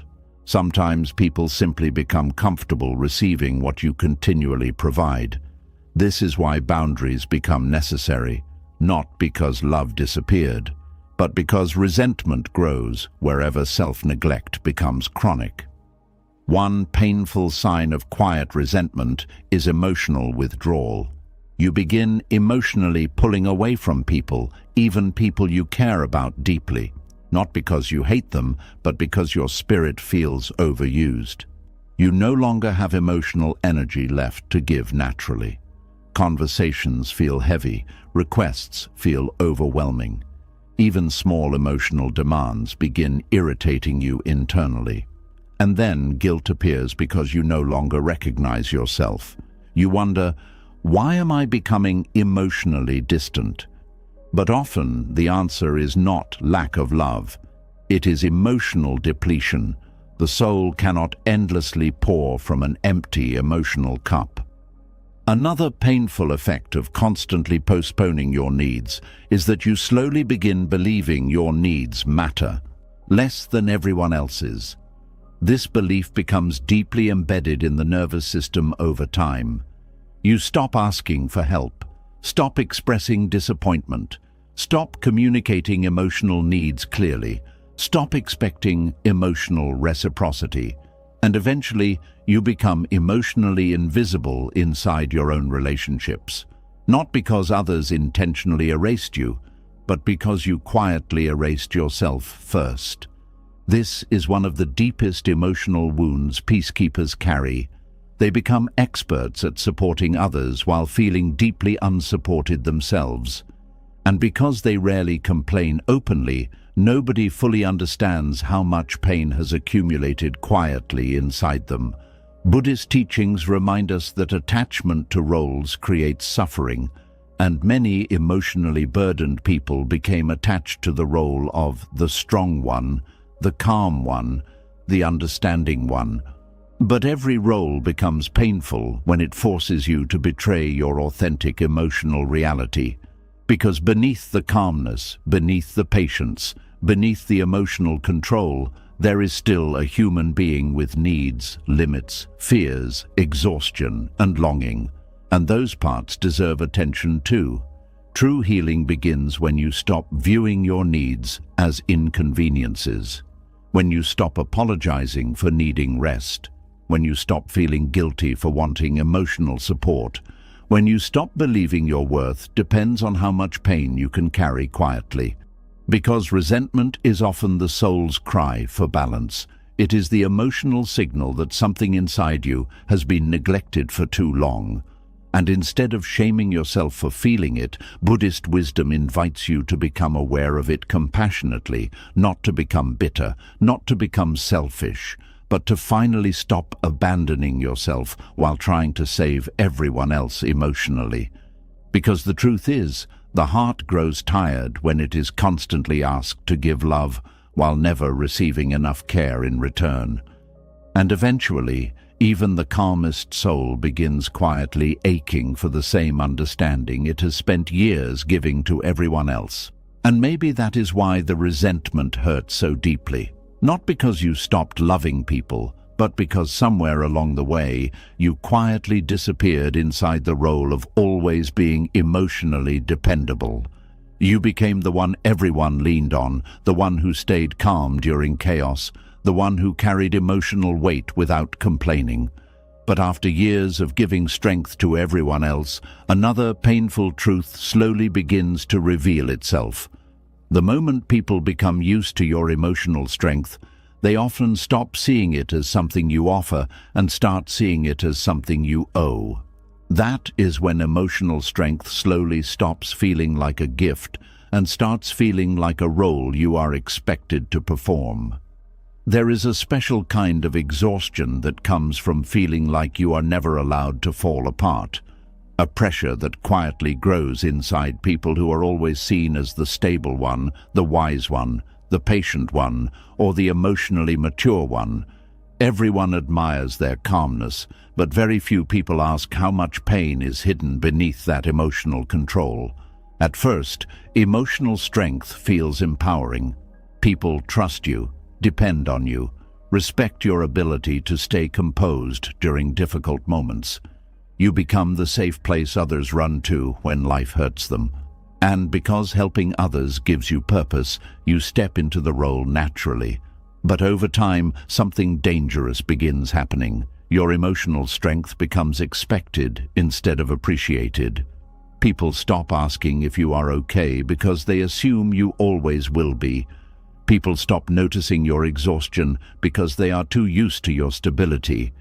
People begin leaning on you emotionally without realizing how heavy it has become for you to carry everyone constantly, and eventually you begin feeling trapped inside the image everyone has built of you. Buddhist wisdom teaches that attachment to identity creates suffering, and many emotionally strong people become trapped inside identities they never consciously chose. The strong one, the calm one, the dependable one, the wise one. These identities may sound positive on the surface, but they slowly become emotional cages when you no longer feel free to express anything outside of them. Because once people become comfortable with your emotional strength, vulnerability begins feeling dangerous. You start worrying about disappointing people. You fear becoming emotionally inconvenient. You feel pressure to maintain the image of composure even when your inner world feels exhausted. And little by little, emotional strength stops being authentic and becomes performance. Some people reach a point where they do not even know how to ask for help anymore. Their nervous system has been conditioned to believe they must always be the stable one in the room. They become uncomfortable receiving support because they are so used to being the supporter. Even during emotional pain, they instinctively minimize themselves. I'll be okay. It's not that serious. Other people have bigger problems. Meanwhile, inside, they are drowning quietly. One of the saddest things about performing emotional strength is that people often admire your ability to carry pain while never realizing how much damage the carrying is doing to you. They compliment your calmness without understanding the emotional suppression underneath it. They praise your resilience without seeing how exhausted your spirit has become from never fully resting emotionally. And because emotionally strong people often hide their pain well, others assume they need less care than everyone else. This creates deep, emotional loneliness. Not because nobody values you, but because very few people truly see the human being beneath the strength. Many emotionally strong people secretly long for a place where they do not have to hold everything together, a place where they can finally exhale, a place where they do not need to perform wisdom, calmness, patience, or emotional control. But they often struggle finding that space because the role has followed them into every relationship. At work, they are the reliable one. In the family, they are the peacemaker. Among friends, they are the therapist. In relationships, they are the emotionally stable partner. Everywhere they go, people hand them emotional responsibility because they appear capable of carrying it. And slowly, the emotional burden becomes so normalized that they forget they are allowed to struggle too. Buddhist teachings often speak about suffering created by attachment to masks and identities. Human beings suffer deeply when they feel separated from their authentic emotional reality. And emotionally strong people often become disconnected from authenticity because they spend so much time managing how others experience them. They become emotionally edited versions of themselves, controlled, measured, careful, always composed, always understanding, always emotionally available. But human beings were never designed to live in constant emotional performance. Even the strongest nervous system eventually becomes exhausted from suppressing emotional truth. Some emotionally strong people become terrified of vulnerability because they fear it will change how others see them. They fear becoming disappointing, weak, unstable, too emotional. So they continue carrying pain silently while maintaining the image of strength everyone expects from them. This creates internal emotional isolation. People may know your strength deeply while never knowing your suffering at all. And perhaps one of the most painful moments comes when you finally begin struggling emotionally and realize people do not know how to respond because they are so used to you being the strong one. Some people even become uncomfortable when emotionally strong individuals finally express exhaustion. Not because they are cruel, but because they unconsciously depended on that person's stability. Your emotional strength became part of the emotional structure around them. The moment you stop performing that role, the emotional dynamic shifts. This is why many emotionally strong people continue suffering silently for years. They fear the consequences of no longer being emotionally dependable all the time. They fear letting others down. They fear becoming emotionally needy. They fear what happens if they finally admit they are tired. But Buddhist wisdom reminds us that true peace cannot exist where truth is constantly suppressed. And many emotionally strong people suppress enormous emotional truth every day. They suppress loneliness, they suppress fear, they suppress emotional fatigue, they suppress disappointment, they suppress the desire to stop carrying everyone else for a while. The body notices this suppression long before the mind fully understands it. Chronic fatigue, anxiety, emotional numbness, sleep problems, chest tightness, mental exhaustion. A nervous system constantly stuck in emotional alertness. The body begins carrying the weight of the emotional role you never put down. One painful aspect of performing emotional strength is that people often confuse your ability to endure pain with proof that the pain is not affecting you deeply. But endurance is not the same thing as emotional health. A person can continue functioning while suffering intensely inside. A person can remain calm while feeling emotionally overwhelmed. A person can comfort others while secretly feeling empty themselves. And emotionally. Strong people become masters at hiding emotional pain because they learned early in life that others rely on their composure. Some learned this in childhood. Maybe they had to become emotionally mature too early.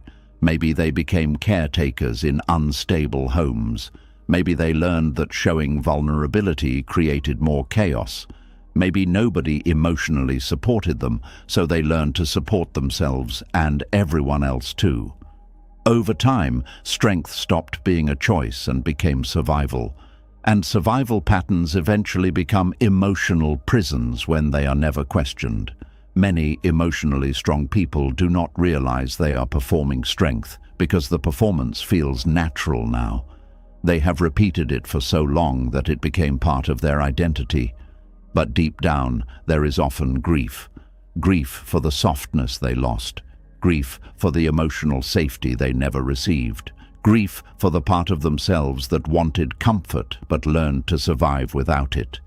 Buddhist teachings emphasize awareness because awareness breaks unconscious patterns. The moment you begin noticing that your emotional strength has become performance instead of authentic stability, healing can finally begin. Because true emotional strength does not require constant suppression. True emotional strength allows honesty. It allows rest. It allows asking for help. It allows emotional humanity. The strongest people are not those who never break emotionally. The strongest people are those who stop hiding from their own truth. Many emotionally strong people secretly carry enormous pressure to hold everything together. They believe if they collapse emotionally, everything around them will collapse too. This creates chronic nervous system tension because they never fully feel allowed to let go. Even during personal pain, they continue showing up for others. Even during emotional exhaustion, they continue supporting everyone. Even while grieving, struggling, or overwhelmed, they continue performing emotional stability because they do not know how to stop. And eventually the soul begins aching for permission to simply be human, not inspiring, not wise, not emotionally perfect, just human. One of the most healing moments for emotionally burdened people is realizing they do not need to earn love by constantly being emotionally strong. They do not need to deserve care through endless emotional sacrifice. They do not need to hide their pain to remain valuable, because real connection cannot exist where emotional performance replaces emotional truth.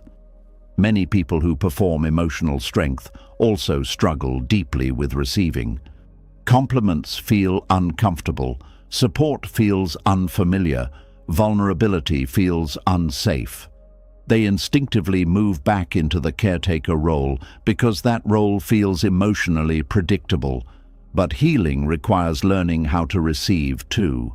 Receive care, receive understanding, receive support, receive emotional space without guilt. This can feel terrifying for people whose identity became built around emotional resilience. But Buddhism teaches balance, not endless giving. Even compassion becomes unhealthy when it completely excludes the self. And perhaps one of the deepest lies emotionally strong people believe is this: if I stop being strong, people will stop needing me. But being needed is not the same thing as being loved fully. Some people only know your strength, not your soul. Some only know what you provide emotionally, not who you are beneath the emotional labor. And healing begins when you finally stop building your worth around how much pain you can carry quietly. Because emotional strength should never become emotional imprisonment. You were never meant to spend your entire life performing calmness while secretly starving for comfort yourself. You were never meant to become the emotional foundation everyone stands on while your own inner world slowly collapses underneath you. And maybe true healing finally begins the moment you stop asking yourself, how can I keep holding everything together for everyone else? And begin asking a much deeper question. What happens if I finally allow myself to be held too? And maybe that is the painful question emotionally strong people avoid for most of their lives. What would happen if they finally stopped carrying everything alone? What would happen if they admitted they were tired, overwhelmed, emotionally hurt, or no longer able to keep holding themselves together perfectly? For many people, even thinking about that possibility creates fear. Because after years of being admired for their strength, they quietly begin believing that falling apart would somehow make them less valuable. And this is where another hidden danger begins to grow. The danger of being praised for never breaking down. There is something deeply seductive about being called strong. Human beings naturally crave approval, especially when that approval comes after surviving pain quietly. When people praise your emotional endurance, it can feel comforting at first. You feel respected, admired, needed. People look at you and say things like, "I don't know how you do it," or "You're always so strong," or "You handle everything so well." But hidden inside those compliments is sometimes a dangerous message. Keep carrying the pain quietly. Keep functioning no matter what. Keep surviving without needing support. Keep being the one who never falls apart. And over time, emotionally burdened people begin building their identity around this image of unbreakable strength. At first, they may not even notice it happening. They simply continue doing what they have always done. Staying calm, staying composed, staying emotionally controlled while carrying enormous internal pressure. But slowly the praise itself becomes part of the prison. Because once people admire you for never breaking down begins feeling like failure. You start feeling pressure to maintain emotional composure no matter how overwhelmed you become. Even during grief, heartbreak, exhaustion, disappointment, or emotional burnout, part of you keeps whispering, "Stay strong." Not because you are emotionally healthy, but because your nervous system learned that strength is what makes people value you. Buddhist wisdom teaches that attachment creates suffering, and many emotionally strong people become attached to the image of resilience because it became tied to love, identity, approval, and emotional safety. But no human being can endlessly suppress emotional pain without consequences. The body always remembers what the mind tries to hide. One of the most painful things about being praised for never breaking down is that people often stop checking on you emotionally. Your ability to endure suffering quietly creates the illusion that you need less care than everyone else. People assume you are okay because you still function, because you still smile, because you still help others, because you still appear emotionally composed. But functioning is not the same thing as healing. A person can continue carrying responsibilities while secretly falling apart inside. A person can comfort others while privately drowning in emotional exhaustion. A person can appear calm while their nervous system quietly lives in survival mode every single day. Many emotionally strong people learned early in life that vulnerability was unsafe. Maybe they grew up in environments where emotional expression was ignored, mocked, or punished. Maybe they became caretakers too young. Maybe they learned that if they fell apart, nobody would catch them. So they adapted. They became emotionally self-contained. They learned to cry quietly, to process pain alone, to continue functioning no matter how hurt they felt. And eventually, people began praising this survival response as emotional strength. But survival and healing are not the same thing. Survival says, keep going no matter what. Healing says, you deserve rest too. Survival says, do not let anyone see your pain. Healing says, your pain deserves compassion too. Survival says, hold everything together. Healing says, you are allowed to be human. Many people who are praised for being strong secretly become terrified of emotional collapse. They fear that if they finally stop holding everything together, all the emotions they buried for years will come rushing out at once. And honestly, sometimes they are right, because suppressed emotions accumulate. Grief accumulates, loneliness accumulates, exhaustion accumulates, unspoken pain accumulates. The nervous system can only carry so much emotional weight before the body begins demanding release. This is why some emotionally strong people suddenly experience anxiety attacks, emotional numbness, deep exhaustion, burnout, or emotional breakdowns after years of appearing completely fine. From the outside, it seems sudden. But internally, the pressure had been building for a very long time. The soul becomes tired of performing strength constantly.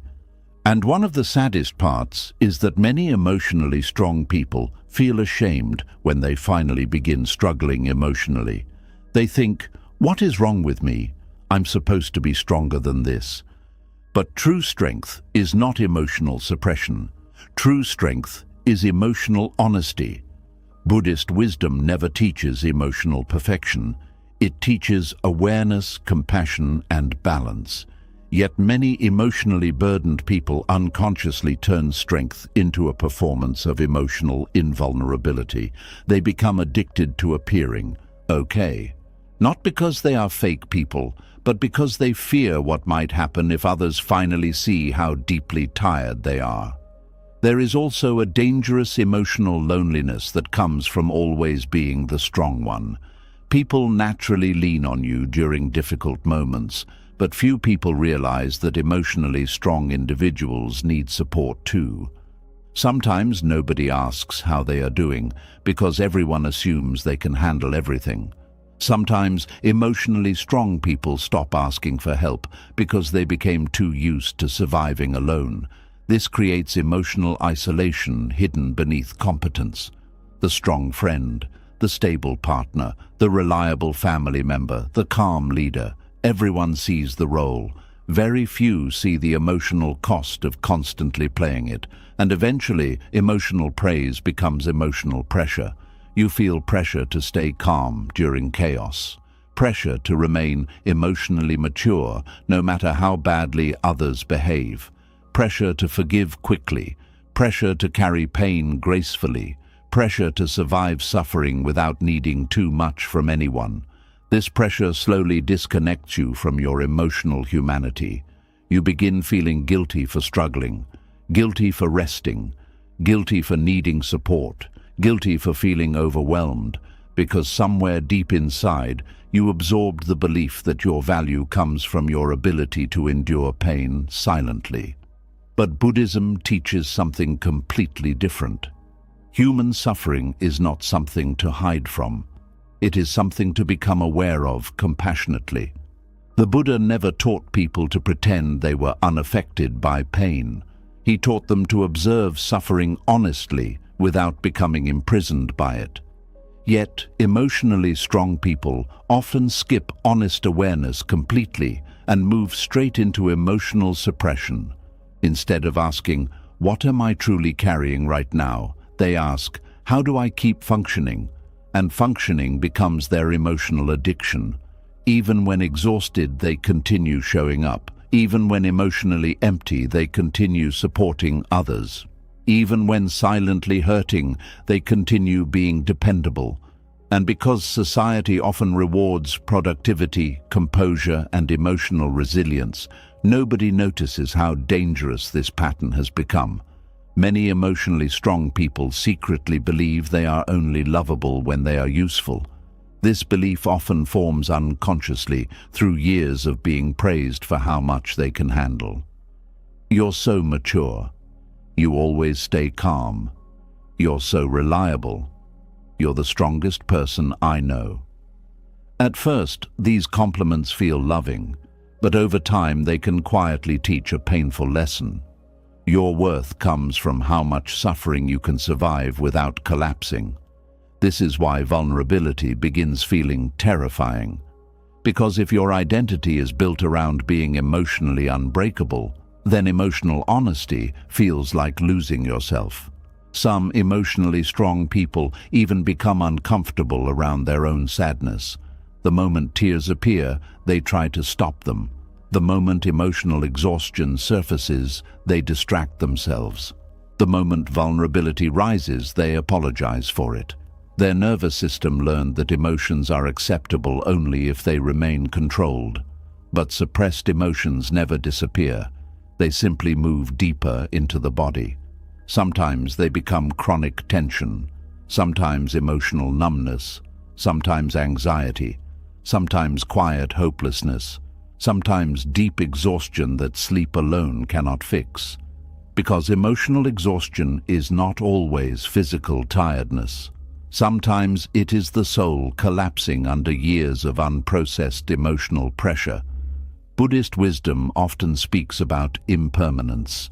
Everything changes, everything rises and falls, emotions included. But emotionally strong people often try to freeze themselves into permanent emotional stability. They fear emotional fluctuation because instability feels unsafe. So they stay emotionally guarded, always composed, always careful, always carrying themselves with control. But true inner peace is flexible, alive, honest. It allows emotional movement without shame. A person at peace can cry without feeling weak, can ask for help without feeling broken, can admit exhaustion without feeling like a failure, can rest without needing to earn it through suffering first. Many emotionally strong people were never taught this kind of emotional safety. They learned how to survive pain, not how to receive care during pain. And perhaps this is why praise can become dangerous, because people may admire your endurance while completely missing your emotional suffering underneath it. The world often celebrates resilience while ignoring emotional wounds. People applaud the person who keeps functioning after heartbreak, the person who keeps smiling during grief, the person who stays composed under pressure. But very few ask whether constantly enduring pain silently is emotionally healthy. Sometimes the strongest thing a person can do is stop pretending they are okay. That takes enormous courage. Because emotional honesty threatens every survival pattern emotionally strong people built over years. It threatens the role, the identity, the image, the expectation. But healing begins where performance ends. Healing begins when you stop treating emotional breakdown as weakness and begin seeing it as accumulated pain, finally asking to be acknowledged. The nervous system was never meant to carry endless emotional pressure without release. Even nature releases tension, storms release rain, trees shed leaves, oceans move constantly. Yet emotionally burdened people often expect themselves to remain endlessly composed no matter what life places on their shoulders. This is not peace. This is emotional imprisonment disguised as strength. One of the most powerful moments in healing happens when emotionally strong people finally realize something deeply important. They do not need to earn love through endless endurance. They do not need to prove their worth by carrying pain silently. They do not need to stay emotionally composed every second to deserve care, because being human means having limits. It means feeling overwhelmed sometimes. It means needing support too. And perhaps true emotional strength finally begins the moment you stop being proud of how much pain you can hide and start becoming honest about how much you have been carrying alone all this time. And maybe that is the moment the emotionally strong person finally begins noticing something heartbreaking.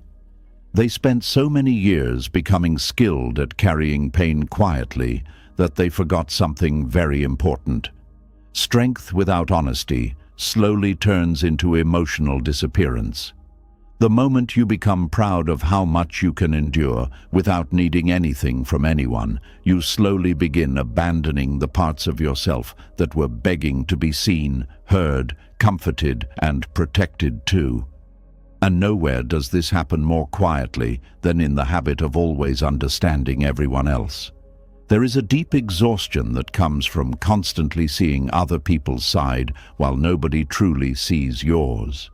A quiet emotional ache that develops when you spend years excusing hurtful behavior, minimizing your own pain, and convincing yourself that understanding others is more important than protecting your own emotional well-being. At first, it feels compassionate. You try to understand why people act the way they do. Why they become distant, why they hurt you, why they fail to show up emotionally, why they disappoint you. You look at their childhood, their trauma, their stress, their fears, their struggles. You become emotionally generous in the way you interpret people's behavior. And this emotional sensitivity can be beautiful when balanced with wisdom.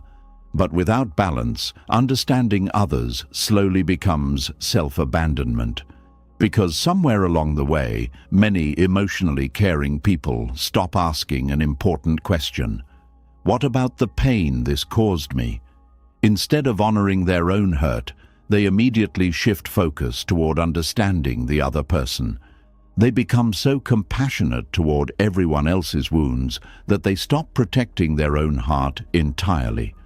Buddhist wisdom teaches compassion, but it never teaches emotional self-erasure. True compassion includes awareness, boundaries, and honesty. Yet many emotionally burdened people misunderstand compassion completely. They believe being understanding means tolerating behavior that slowly destroys their peace, so they stay too long in unhealthy relationships, forgive too quickly, excuse repeated emotional harm, ignore red flags, suppress anger, silence disappointment, all because they do not want to seem selfish, cold, dramatic, or unforgiving.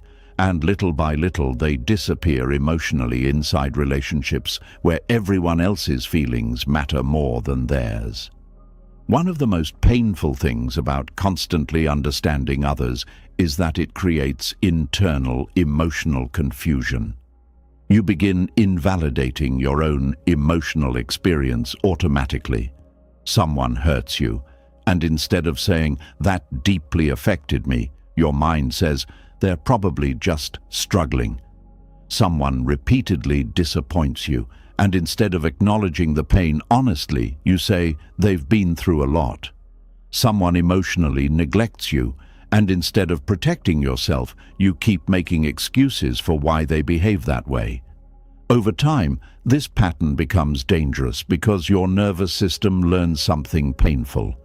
My emotions are less important than everyone else's emotions, and once that belief settles deeply into the mind, self-abandonment begins feeling normal. Many emotionally sensitive people pride themselves on being understanding. They see themselves as patient, compassionate, emotionally mature people. But there is a huge difference between compassion and self-neglect. Compassion says, "I understand your pain." Self-abandonment says, "Your pain matters more than mine." Compassion says, "I see your struggles." Self-abandonment says, "I must tolerate emotional harm because I understand why you do it." Compassion keeps your heart open. Self-abandonment leaves your heart unprotected. This difference is life-changing, because some people spend years emotionally starving while convincing themselves they are simply being compassionate. There is also another painful layer to this pattern.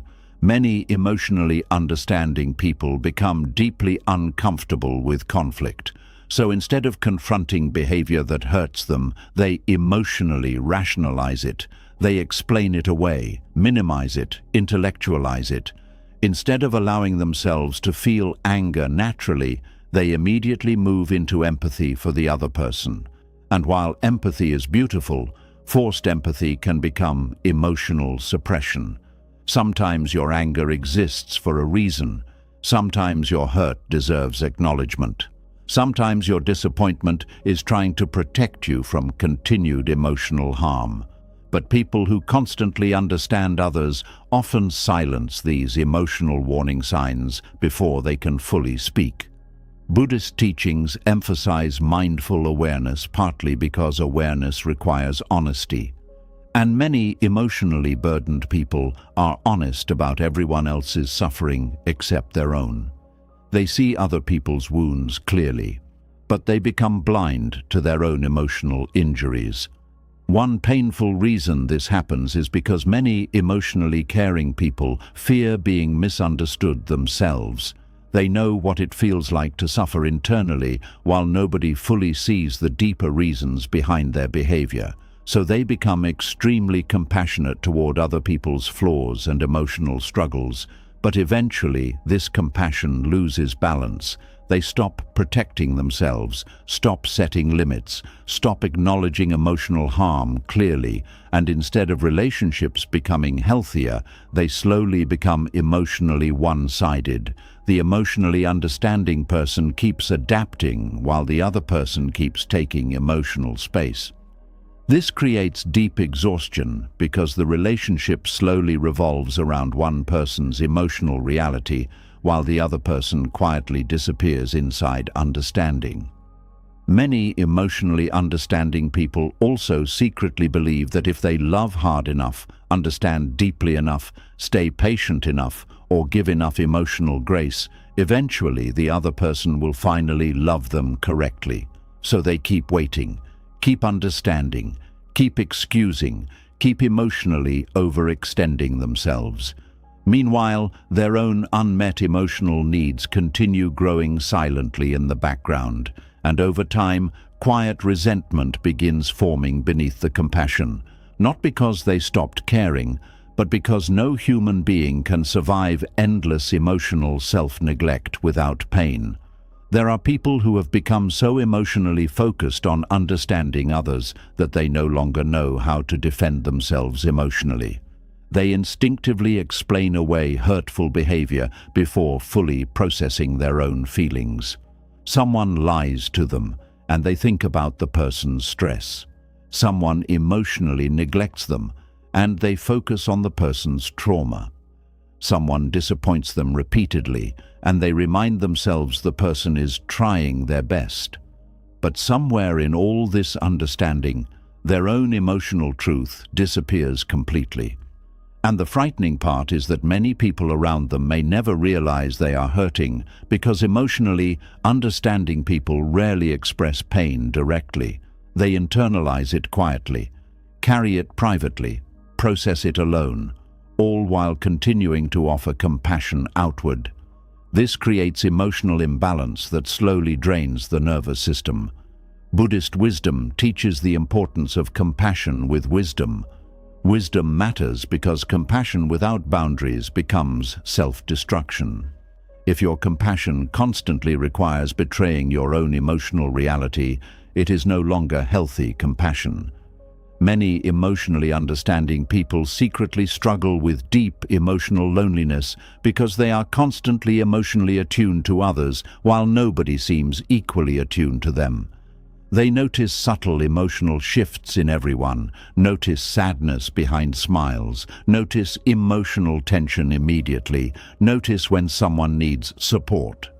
But few people notice their pain because they became experts at hiding it behind understanding.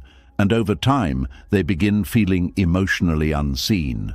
Not because others intentionally ignore them, but because they trained everyone to focus away from them emotionally. One painful sign of self-abandonment is constantly questioning whether your emotional needs are too much. Emotionally understanding people often become afraid of asking for reassurance, consistency, honesty, support, or emotional accountability because they fear seeming needy. So they stay silent, even while hurting deeply, even while feeling emotionally neglected, even while longing for basic emotional care. They convince themselves that understanding others is the more loving choice, but love without self-respect slowly becomes emotional suffering. Buddhist teachings never ask you to abandon yourself in the name of compassion. The Buddha taught balance, awareness, wisdom, presence, not endless emotional self-sacrifice. There is also a dangerous emotional habit that develops when you always prioritize understanding others. You begin doubting your own emotional instincts. Every time something hurts you, you immediately talk yourself out of trusting your feelings.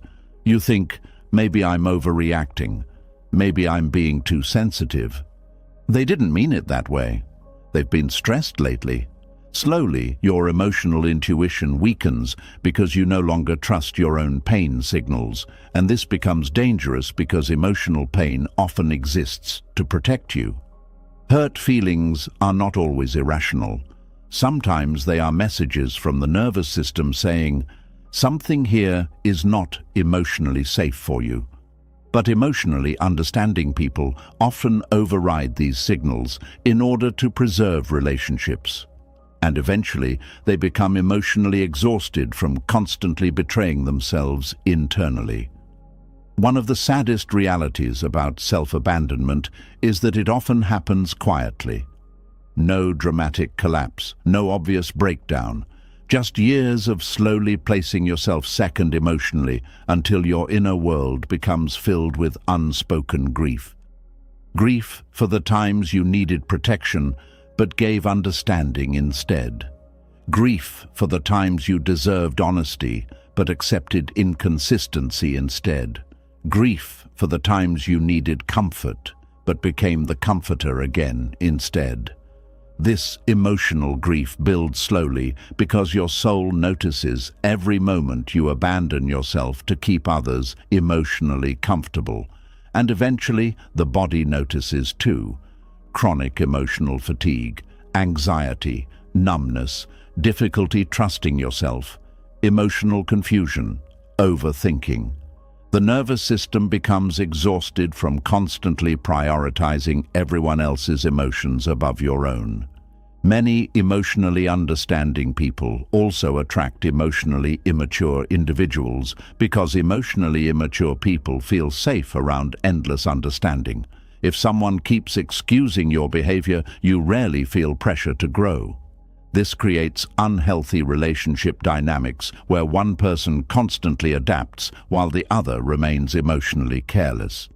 And because the emotionally understanding person fears conflict, they often continue tolerating imbalance far longer than they should. Buddhist wisdom reminds us that attachment creates suffering, and many emotionally understanding people become attached to the role of healer, peacemaker, or emotional caretaker. Their identity becomes rooted in being compassionate, patient, and emotionally giving. But every role becomes dangerous when it requires self-betrayal. True compassion does not ask you to silence your pain endlessly. True compassion does not require you to abandon your emotional truth. True compassion includes yourself too. And perhaps this is one of the hardest lessons emotionally burdened people must learn. You are allowed to understand someone's pain and still acknowledge the pain they caused you. Both things can be true. Someone can have trauma and still hurt you. Someone can be struggling and still behave unfairly. Someone can be wounded and still damage your peace. Understanding someone's suffering does not mean you must tolerate endless emotional harm from them. This realization changes everything because emotionally understanding people often think boundaries mean lack of compassion. But boundaries are compassion with wisdom. Boundaries say, I understand your pain, but I will not disappear inside it. Boundaries say, I care about you, but my emotional well-being matters too. Boundaries say, I can empathize with your struggles without abandoning myself. And perhaps true healing begins the moment you stop using compassion to justify your own emotional neglect. Because the truth is, always understanding others, while never protecting yourself, eventually leaves you emotionally empty. Not because your heart was too soft, but because you gave everyone else emotional understanding while quietly refusing to give that same understanding to yourself. And maybe that is where many emotionally exhausted people finally begin seeing the truth clearly for the first time. They spent years trying to protect everyone from pain, disappointment, guilt, sadness, tension, or emotional discomfort. They believed love meant softening every hard emotion for others. They believed compassion meant constantly rescuing people from consequences, difficult feelings, or inner struggles. But somewhere along the way, they slowly destroyed their own peace, trying to keep everyone else emotionally comfortable. And this is where one of the hardest Buddhist lessons begins, learning to let people feel their own discomfort. There is a deep fear many emotionally caring people carry inside them. The fear of watching someone they love struggle emotionally without immediately trying to fix it. The moment another person becomes uncomfortable, anxious, upset, disappointed, or emotionally distressed, something inside them reacts automatically. Fix it, calm it, repair it, make it better, restore peace quickly. And because this reaction often comes from genuine love, many people never question it. They assume helping others avoid discomfort is compassion. But Buddhist wisdom teaches something far deeper and far more difficult. Not all discomfort is harmful. Some discomfort awakens people. Some discomfort teaches people. Some discomfort helps people grow. And when you constantly rescue people from every uncomfortable emotion, you may accidentally interrupt lessons their soul needs to experience. This realization can feel deeply uncomfortable for emotionally responsible people because they built their identity around helping, around soothing pain, around emotionally stabilizing everyone around them. But eventually, they begin noticing something painful. The more they rescue others emotionally, the more emotionally exhausted they become themselves. Because carrying everyone's discomfort eventually becomes unbearable.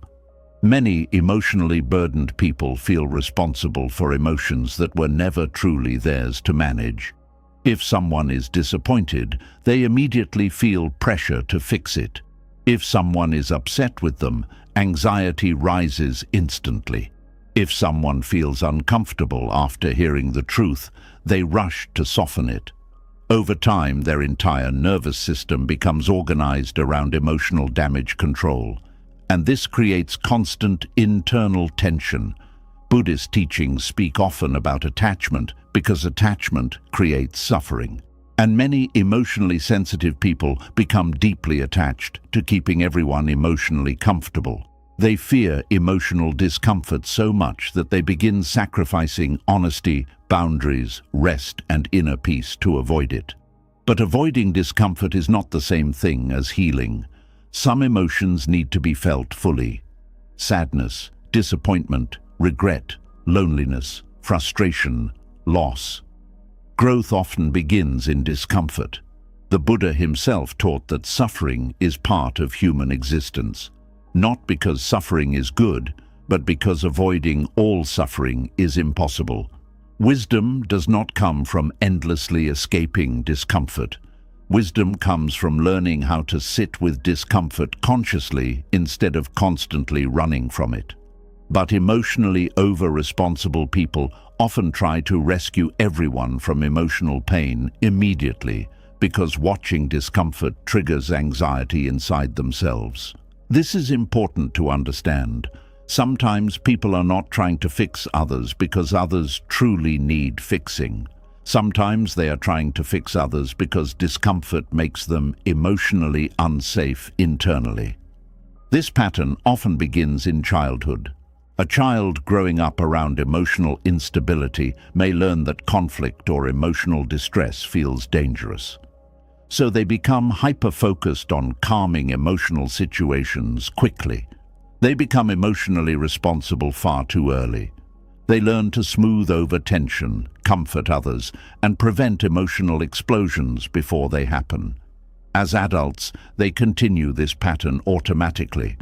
The moment someone becomes upset, they feel internally responsible for restoring emotional balance. But this creates enormous suffering because human emotions are not fully controllable.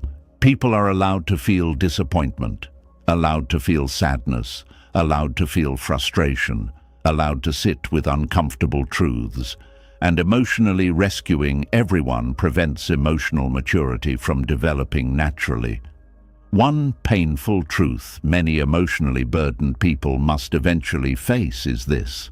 Some people grow only after, feeling the consequences of their choices fully, but if you constantly absorb discomfort for them, they never truly face themselves. You apologize for things that were not your fault. You over-explain to ease their discomfort. You suppress your boundaries to keep peace. You carry emotional guilt that belongs to someone else. And over time, this creates emotional imbalance in relationships. One person keeps adapting emotionally while the other avoids accountability. Buddhist wisdom teaches compassion, but it also teaches detachment. Detachment does not mean becoming cold or uncaring. It means understanding that every human being has their own karmic path, their own lessons, and their own emotional process. You can support people without carrying their emotional journey for them. This distinction changes everything. Many emotionally caring people secretly believe that if someone they love feels pain, they have failed somehow. But this belief creates impossible emotional pressure because pain is part of life.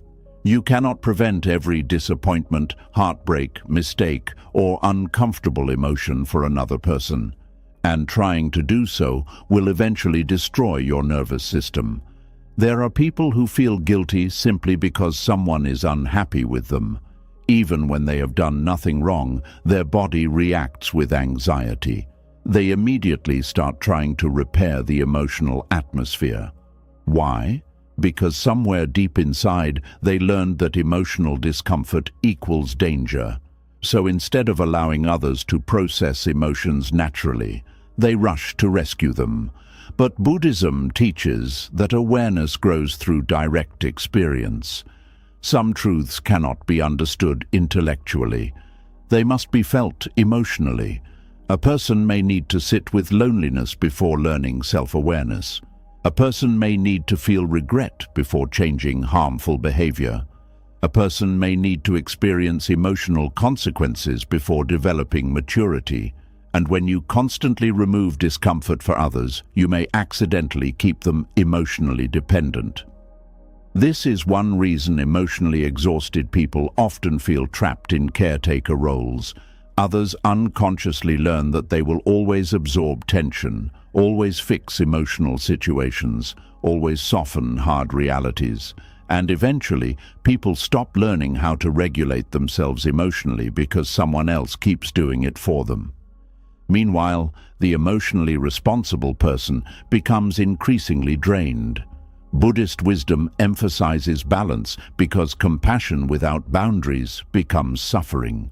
You are allowed to care deeply about someone while still allowing them to experience their own emotional process. You are allowed to say no, allowed to disappoint people, allowed to stop over-explaining, allowed to let someone sit with discomfort instead of immediately rescuing them from it. This can feel terrifying at first for emotionally over-responsible people because they fear being seen as cold, selfish, or uncaring. But true compassion is not emotional over-functioning. True compassion respects both people, including yourself. One painful pattern many emotionally burdened people carry is compulsive emotional soothing. The moment someone around them feels uncomfortable, they immediately begin emotionally managing the situation. They soften truths, avoid difficult conversations, take blame unnecessarily, suppress their own emotions, all to restore emotional comfort quickly. But constantly protecting people from discomfort creates relationships built on emotional avoidance instead of truth. And truth matters deeply in Buddhist teachings. Not harshness, not cruelty, but honest awareness. A relationship cannot become truly healthy if one person constantly abandons themselves to keep the emotional environment calm. Many emotionally sensitive people also struggle with watching others misunderstand them. The moment someone becomes upset or disappointed, they desperately try to make themselves understood completely. They explain endlessly, defend themselves gently, over-clarify intentions, not because they enjoy it, but because emotional tension feels unbearable internally. But one of the hardest Buddhist lessons is accepting that not everyone will fully understand you all the time. And that is okay. People are allowed to have emotional reactions, allowed to process feelings, allowed to sit with confusion temporarily. You do not have to destroy your peace trying to control every emotional outcome. This realization can feel almost revolutionary for chronic peacekeepers, because many of them secretly believe they are responsible for everyone's emotional experience around them. But you are not responsible for regulating every emotion another human being feels. You are responsible for honesty, compassion, and integrity, not emotional perfection. One reason this practice feels so difficult is because emotionally burdened people often confuse discomfort with harm. But discomfort is not always harmful. Sometimes discomfort is growth beginning. A difficult conversation may create temporary tension, but long-term healing. A boundary may disappoint someone, but protect your nervous system. A truthful answer may make someone uncomfortable, but finally create honesty. And many emotionally exhausted people are tired precisely because they spent years avoiding discomfort at the cost of authenticity. Buddhist monks often practice sitting quietly with discomfort during meditation, not because they enjoy suffering, but because they understand something modern life constantly avoids. Freedom begins when you stop running from discomfort automatically. The same truth applies emotionally. The moment you stop rushing to fix every uncomfortable feeling around you, your nervous system begins relaxing for the first time in years. You stop carrying emotional responsibilities that were never truly yours. You stop over-functioning constantly. You stop feeling responsible for everyone's moods. And slowly, your spirit begins breathing again. Many emotionally responsible people are shocked when they first begin allowing others to sit with discomfort naturally. They realize how much emotional labor they had been performing unconsciously every single day, trying to make everyone okay, trying to prevent tension, trying to rescue emotions before they fully formed. It is exhausting and often invisible. One painful sign that you have become emotionally over-responsible is feeling guilty whenever someone experiences discomfort because of your boundaries, honesty, or emotional needs. You say no, then feel anxious afterward. You express truth, then immediately worry you hurt someone. You choose yourself emotionally, then feel selfish for it. This happens because your nervous system became conditioned to prioritize external emotional harmony over inner emotional peace. But Buddhist wisdom teaches that attachment to external harmony creates suffering when it requires abandoning truth. Some people will feel uncomfortable when you stop emotionally rescuing them. Some may become frustrated when you stop over-explaining. Some may dislike boundaries. Some may resist accountability. And this can feel deeply painful for emotionally sensitive people because they genuinely care about others. But caring about someone does not mean carrying their emotions for them. It means respecting their humanity enough to allow them to experience life honestly. One of the most compassionate things you can sometimes do is step back. Not abandon, not punish, not become cold, but step back enough to stop interfering with another person's emotional growth. Because every human being must eventually learn how to sit with discomfort themselves. And perhaps one of the deepest forms of healing begins when emotionally burdened people finally realize this truth. They are not responsible for saving everyone from emotional discomfort. They are allowed to stop over-carrying, allowed to stop over-soothing, allowed to stop abandoning themselves every time someone else feels emotionally uneasy.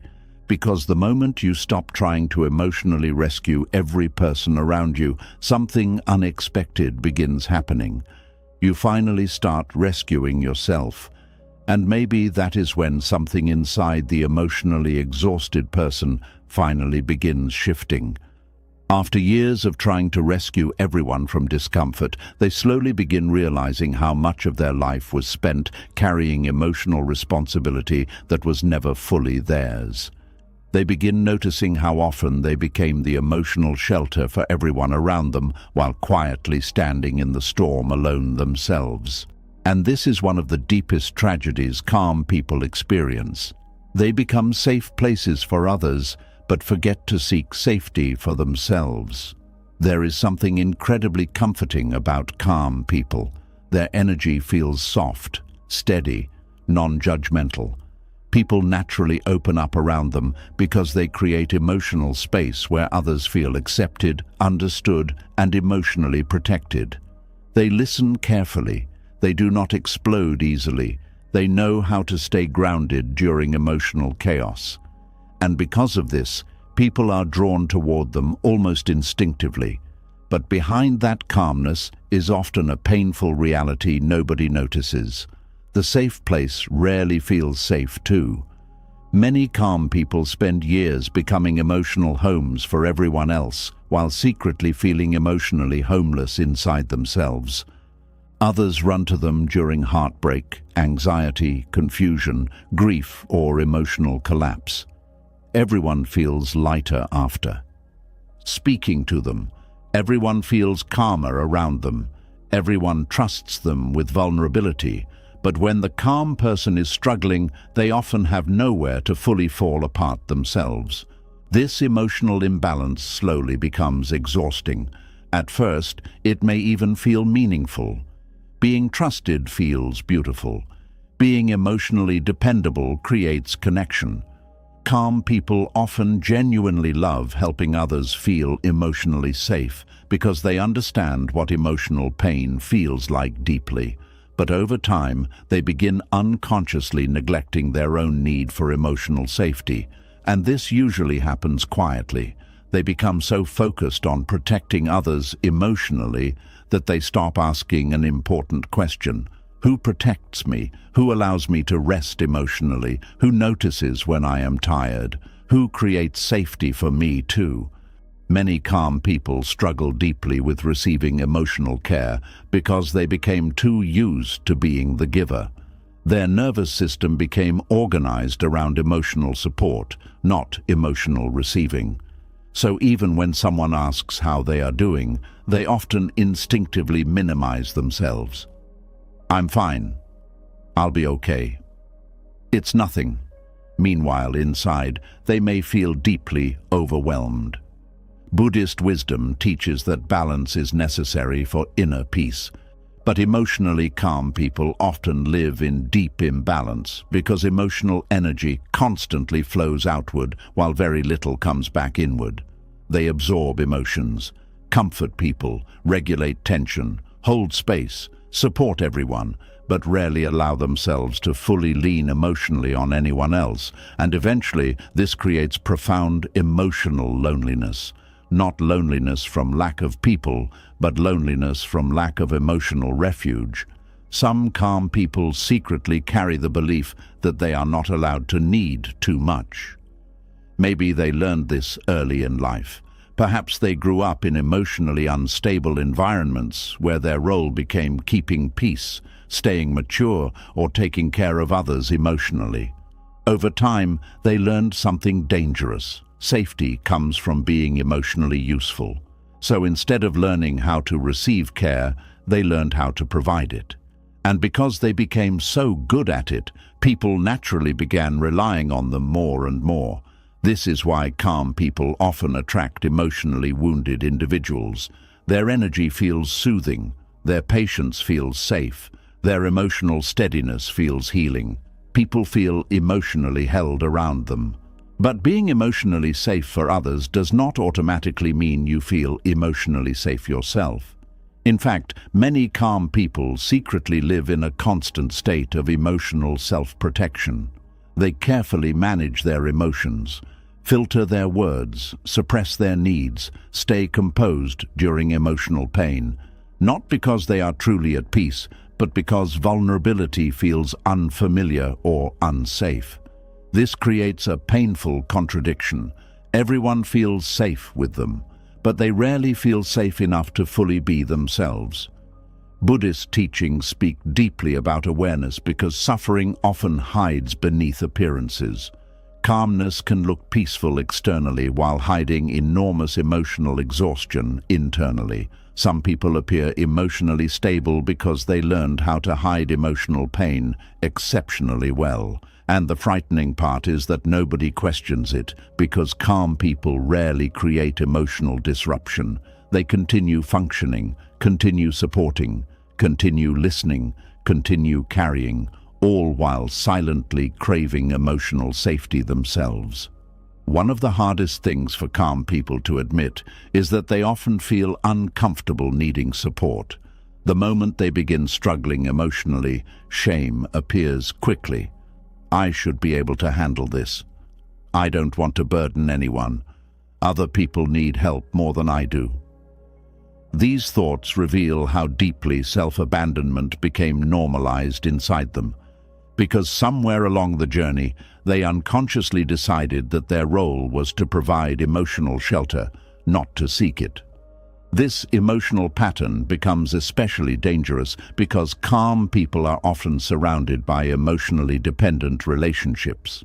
Others become so used to receiving comfort from them that they stop noticing the calm person's emotional needs entirely. Not always intentionally. Sometimes people simply adapt to the emotional roles around them. If you always appear emotionally composed, others assume you need less care.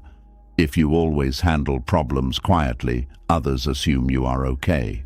If you constantly support everyone else, People unconsciously focus their emotional attention elsewhere, and over time, the calm person slowly disappears beneath the role they created. Buddhist wisdom reminds us that attachment to identity creates suffering, and many calm people become deeply attached to the identity of being emotionally stable, the safe one, the understanding one, the grounded one.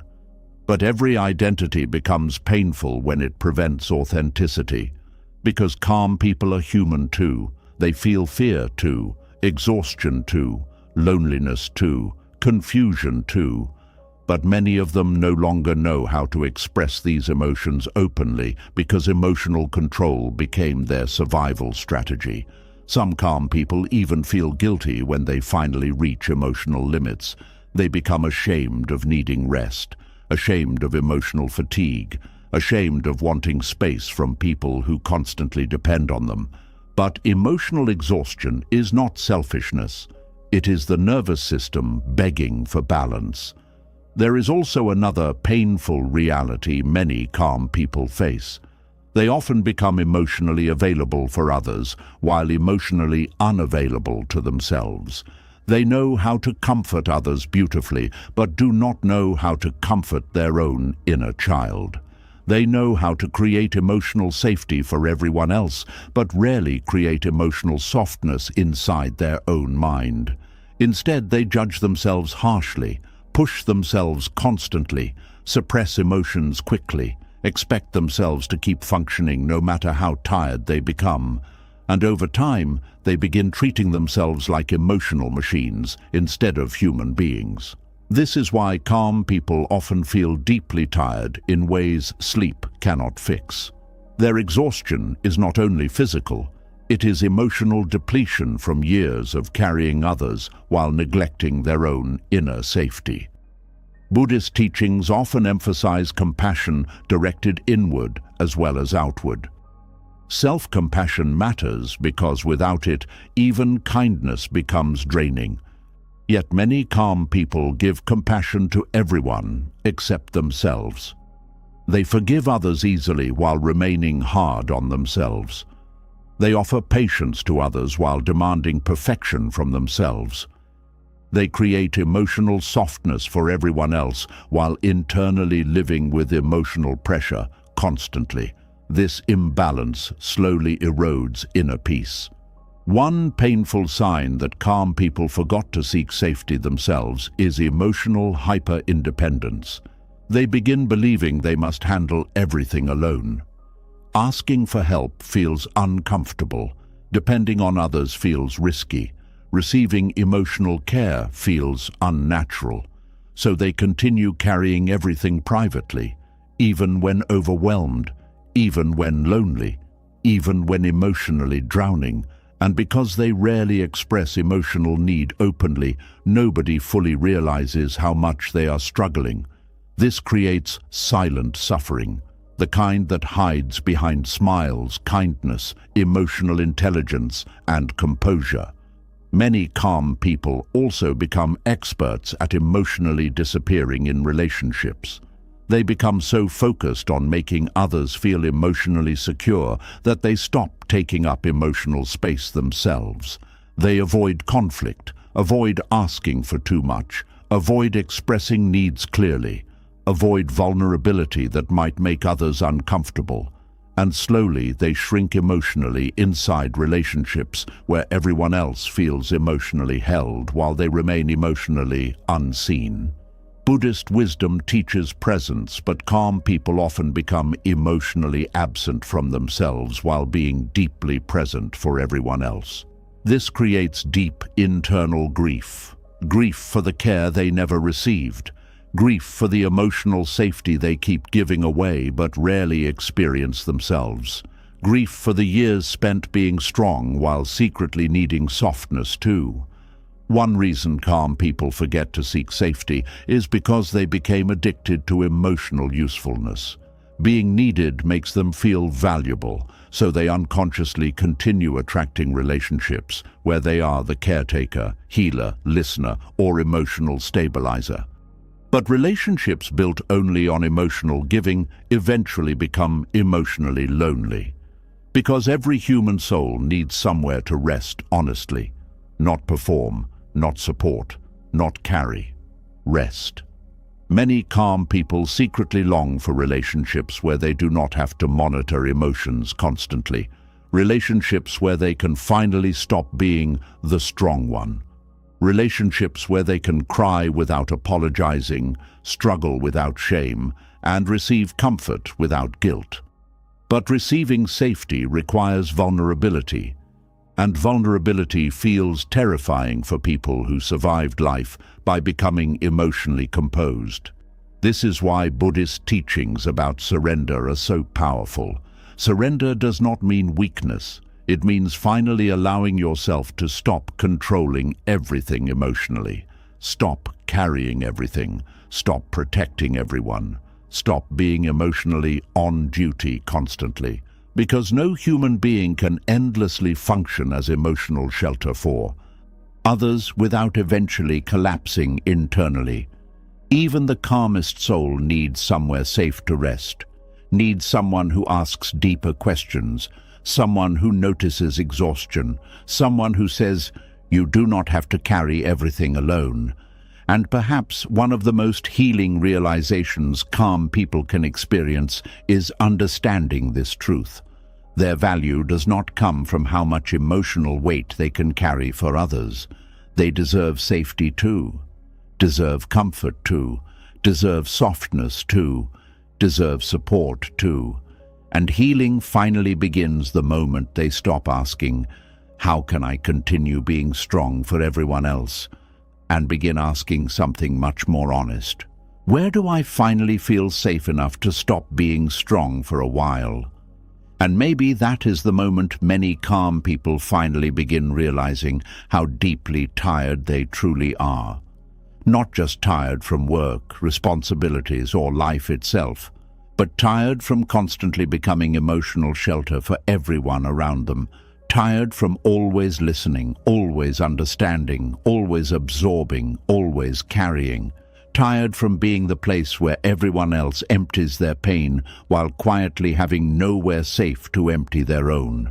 And this is one of the heaviest emotional burdens a person can carry. Becoming everyone's emotional container. There is a certain kind of person others naturally run toward when life becomes painful. The calm listener, the emotionally grounded friend, the patient partner, the person who knows how to stay soft even when others are overwhelmed. People feel safe opening their hearts around them because they do not judge quickly. They know how to sit with emotions. They know how to comfort. They know how to hold emotional space gently. But over time, this gift slowly becomes heavy because people begin pouring everything into them. Their fears, their grief, their anger, their anxiety, their confusion, their heartbreak, their emotional chaos. And while the calm person continues holding everyone carefully, nobody notices how full they are becoming inside. This is the hidden burden of being an emotional container. You absorb so much emotional weight from others that eventually you no longer know where their pain ends and your exhaustion begins. At first, being emotionally available may feel meaningful. You feel trusted, needed, important. People tell you things they tell nobody else. They rely on your calmness during difficult moments. And because your heart genuinely cares, you continue making space for them again and again. But slowly, the emotional weight accumulates. One painful conversation becomes 10. One emotional crisis becomes constant emotional responsibility. One moment of support becomes an identity built around carrying everyone else. And eventually, your nervous system begins collapsing under emotional overload. Buddhist wisdom teaches that attachment creates suffering, and many emotionally burdened people become attached to being emotionally useful. Their value begins feeling connected to how much pain they can hold for others. They unconsciously believe their purpose is to absorb emotional suffering quietly. But no human being was designed to endlessly carry everyone else's emotional pain without consequence. The soul eventually becomes tired. Many emotional containers do not realize how deeply affected they are because they became so used to functioning while emotionally overwhelmed. They continue going through daily life normally while carrying layers of emotional heaviness inside them. Other people feel relief after talking, but the emotional container feels heavier afterward, not because they do not care, but because every conversation leaves emotional residue inside the nervous system. The sadness stays, the tension stays, the emotional energy stays. And because calm people rarely stop to process their own emotions properly, all of this emotional weight slowly accumulates beneath the surface. This is why many emotionally sensitive people feel exhausted even after doing nothing. Their body is carrying emotional energy constantly. Their nervous system rarely rests because they are continuously emotionally open to everyone around them. They absorb moods quickly, notice emotional tension immediately, carry conversations in their mind afterward, replay painful things others told them, worry deeply about people's struggles, and over time their inner world becomes crowded with emotions that do not fully belong to them. Buddhist teachings emphasize awareness because awareness helps separate your suffering from the suffering of others. But emotional containers often lose this separation completely. They become emotionally fused with everyone around them. Someone else's anxiety becomes their anxiety. Someone else's sadness enters their chest. Someone else's emotional instability disturbs their inner peace. And slowly they stop living emotionally from within themselves and begin living emotionally through everyone else's emotional state.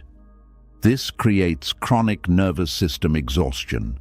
One of the saddest parts of being everyone's emotional container is that people often leave emotionally lighter while you quietly carry the heaviness alone afterward. You comfort others while suppressing your own exhaustion. You reassure people while privately feeling emotionally drained. You remain calm while your own nervous system slowly becomes overloaded. And because you are good at holding space, people continue bringing more pain, more emotional chaos, more unresolved wounds, until your inner world barely has room to breathe anymore. Many emotional containers secretly feel emotionally suffocated, but they do not know how to stop. Saying no feels selfish. Pulling away feels cruel. Creating emotional distance feels uncomfortable because they built their identity around being emotionally available. So they continue giving, continue listening, continue carrying, even while their soul quietly begs for silence. There are people who spend years becoming emotional homes for others while secretly feeling emotionally homeless themselves. Everyone feels safe with them, but they rarely feel safe enough to fully collapse emotionally anywhere themselves. This creates deep emotional loneliness, because carrying everyone else's emotions leaves very little space for your own emotional truth. Some emotional containers eventually become numb without realizing it, not because they stopped caring, but because emotional overload forced the nervous system into self-protection. After absorbing years of emotional pain from others, the body begins shutting down emotionally just to survive. Joy becomes muted, rest feels incomplete, conversations feel draining, solitude becomes necessary just to breathe again. This emotional numbness often confuses people because externally they still appear calm, compassionate, and emotionally intelligent. But internally, they are exhausted from constantly holding emotional weight that was never fully theirs to carry. Buddhist wisdom teaches compassion, but it also teaches non-attachment. This balance matters deeply. Compassion allows you to care about suffering. Non-attachment prevents you from drowning inside it. Emotional containers often have compassion without emotional boundaries. They absorb instead of witnessing. Carry instead of supporting, internalize instead of observing, and eventually their peace disappears beneath the emotional needs of everyone around them. One painful reason emotional containers struggle setting boundaries is because they fear disappointing people. They fear becoming emotionally unavailable. They fear others seeing them differently if they stop carrying so much. But boundaries are not cruelty.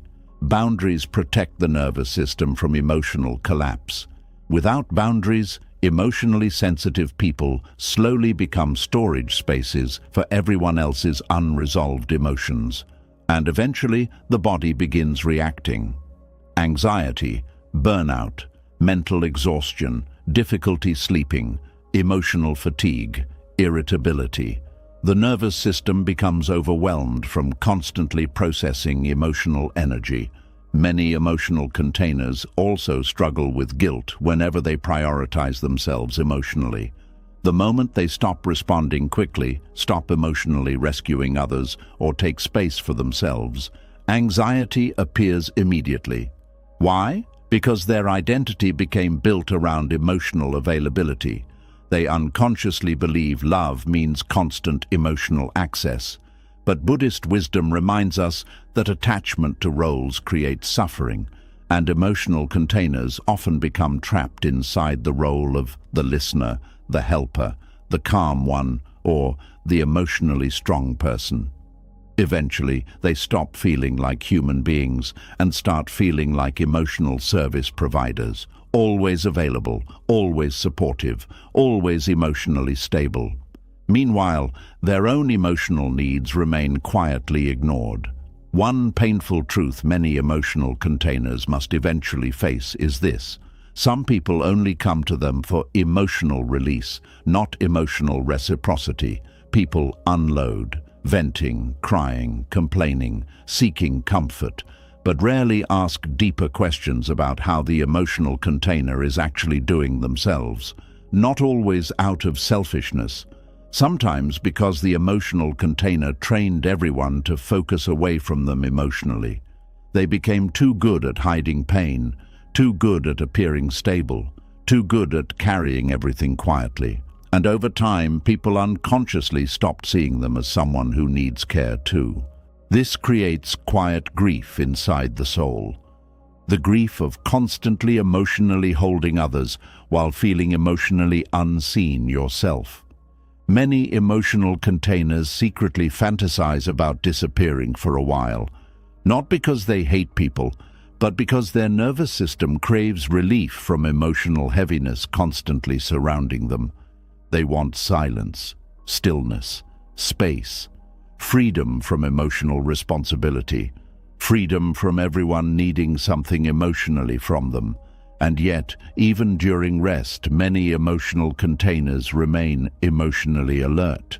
They worry about people, think about conversations, replay emotional moments, carry unresolved feelings internally. Their mind rarely fully relaxes because they became emotionally conditioned to monitor and carry emotional energy constantly. This is why solitude becomes sacred for many emotionally sensitive people. Solitude is often the only place where external emotional demands stop temporarily. But even solitude cannot fully heal emotional overload if you continue reopening yourself endlessly without protection.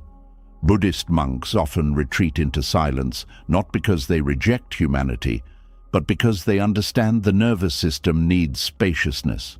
Emotional energy affects the mind deeply. Constant emotional exposure without inner stillness creates suffering. Emotional containers rarely give themselves enough stillness. Their emotional doors remain open constantly, and eventually exhaustion becomes unavoidable. One dangerous habit emotional containers develop is over-identifying with other people's pain. They feel responsible for healing everyone, responsible for comforting everyone, responsible for emotionally stabilizing everyone around them. But this creates impossible emotional pressure. You cannot carry everyone's suffering and remain emotionally healthy yourself. The Buddha understood this deeply. Compassion does not mean emotional absorption. It means presence without possession, care without emotional drowning. Many emotionally exhausted people never learned this distinction, so they continue absorbing pain endlessly while calling it love.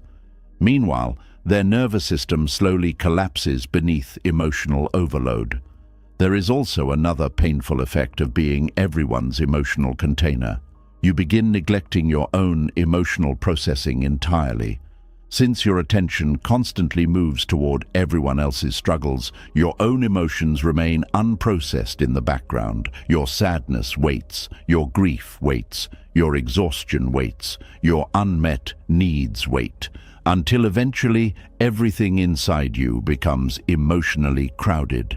And then one day, even a small emotional trigger suddenly feels overwhelming because your nervous system is already carrying years of emotional buildup underneath it. This is why emotional containers sometimes break down unexpectedly after appearing fine for so long. The emotional weight finally became too much. Buddhist wisdom teaches awareness because suffering deepens whenever emotional reality is ignored, and emotional containers often ignore their own suffering while endlessly focusing on everyone else's. But healing begins the moment you realize something important. You are not required to become emotional storage for the entire world. You are allowed to care without carrying everything, allowed to support without absorbing, allowed to listen without losing yourself, allowed to love people without abandoning your nervous system in the process. And perhaps one of the most freeing moments in emotional healing comes when the emotional container finally understands this truth deeply. Their heart was never meant to become a place where everyone else unloads pain while they quietly collapse under the weight of it alone. Their heart deserves peace too, and maybe that is where the deepest shift finally begins. After years of hiding pain behind silence, suppressing emotional truth to protect others, and quietly carrying suffering alone, something inside the exhausted soul slowly begins waking up. A realization that changes everything. Compassion was never supposed to require your disappearance. Love was never meant to demand emotional self-erasure. And peace was never meant to come from abandoning yourself so everyone else could remain comfortable. This is where one of the most powerful Buddhist lessons begins, the lesson of right compassion without self-erasure. There is a form of compassion that heals people, and there is another form that slowly destroys the person giving it. At first, they can look almost identical. Both appear kind, patient, generous, loving. Both involve helping others, understanding pain, and offering emotional support. But deep underneath the surface, they come from completely different places. One compassion is rooted in wisdom. The other is rooted in fear, guilt, emotional conditioning, or self-abandonment. And many emotionally exhausted people spend years confusing the two. Right compassion in Buddhist wisdom does not mean endlessly sacrificing your nervous system for others. It does not mean constantly carrying emotional burdens that destroy your peace. It does not mean abandoning your emotional truth to maintain harmony. True compassion includes awareness of yourself too. This is one of the hardest things emotionally burdened people struggle to accept because they were taught that goodness means self-sacrifice. They learn to feel valuable through emotional giving, through helping, through understanding, through carrying pain quietly. But over time, their compassion lost balance. They stopped noticing themselves completely. They comforted others while ignoring their own exhaustion, supported others while neglecting their own emotional wounds, protected everyone else emotionally while leaving themselves unprotected internally. And eventually, compassion turned into quiet suffering. Buddhist teachings emphasize the middle way because extremes always create suffering. Too much emotional detachment creates coldness, but too much emotional absorption creates exhaustion. Right compassion exists in balance. It allows you to care deeply without losing yourself completely inside another person's pain. This balance is life-changing, because many emotionally sensitive people secretly believe that protecting themselves emotionally means becoming selfish. The moment they think about setting boundaries, taking space, or prioritizing their own peace, guilt immediately appears. They think, what if they need me? What if I hurt them? What if I seem cold? So instead of choosing balance, they continue overgiving emotionally until their spirit becomes depleted. But compassion without self-respect slowly becomes self-destruction. One painful reason emotionally caring people erase themselves is because they unconsciously tie love to emotional usefulness. They feel safest when needed, valuable when helping, important when carrying others emotionally. This often begins in childhood. A child may learn that love comes through being emotionally easy, mature, helpful, or supportive. Maybe they comforted emotionally unstable parents. Maybe they became the peacemaker in the family. Maybe their own emotions were ignored while everyone else's emotions controlled the household atmosphere. Over time, they learned something dangerous. To be loved, I must take care of others emotionally. This belief follows them into adulthood quietly. Now they constantly overextend themselves emotionally, listen endlessly, rescue constantly, carry everyone's pain, all while quietly neglecting their own inner world. And because society often praises self-sacrifice, nobody notices the damage immediately. People admire their kindness, their patience, their calmness, but very few ask whether their compassion is emotionally sustainable. Buddhist wisdom asks a deeper question. Is your compassion creating peace inside you, or destroying your peace slowly? That question changes everything. Because true compassion should not require chronic exhaustion. It should not require emotional self-erasure. It should not require abandoning your nervous system entirely for the sake of others. One of the most important Buddhist truths emotionally burdened people must learn is this: you are not separate from the compassion you give. Your suffering matters too. Many caring people unconsciously treat themselves as less deserving of tenderness than everyone else. They offer patience outward while criticizing themselves harshly inwardly. They forgive others quickly while remaining emotionally demanding toward themselves. This imbalance creates quiet suffering. Right compassion includes the self, not selfishness, not narcissism, not emotional coldness, but recognition that your humanity matters too. Your exhaustion matters too. Your emotional limits matter too. Many emotionally exhausted people secretly fear that if they stop overgiving emotionally, they will lose connection, purpose, or love. But often what they lose is not real love. What they lose are unhealthy emotional dynamics built on overfunctioning. This can feel terrifying because people may resist when you stop abandoning yourself for them emotionally. Some people become uncomfortable when you set boundaries. Some may accuse you of changing. Some may feel frustrated when you stop carrying emotional weight that belongs to them. But Buddhist wisdom reminds us that attachment to approval creates suffering. If your compassion exists only to keep others comfortable, it is no longer rooted in truth. Right. Compassion sometimes disappoints people, not out of cruelty, but out of honesty. Sometimes the compassionate thing is saying no. Sometimes the compassionate thing is stepping back. Sometimes the compassionate thing is allowing others to experience consequences, discomfort, or emotional responsibility without rescuing them immediately. This does not make you heartless. It makes your compassion healthy. Many emotionally burdened people do not realize how deeply fear controls their kindness. Fear of rejection, fear of conflict, fear of abandonment, fear of being misunderstood. So they continue giving endlessly, not from peace, but from emotional survival. Buddhist teachings encourage awareness because awareness reveals motivation clearly. The moment you honestly ask yourself, why do I struggle to stop overgiving emotionally? Deeper truths often appear. Sometimes the answer is love. But sometimes the answer is fear of no longer feeling needed. And this realization can feel deeply painful. Because many calm people built their identity around emotional caregiving. They became the listener, the healer, the emotionally stable person everyone depends on. But identities built on self-abandonment eventually become emotional prisons. One of the most healing shifts happens when you realize compassion does not require carrying everything. You can love someone without absorbing their suffering. You can support someone without destroying your peace. You can care deeply without emotionally drowning.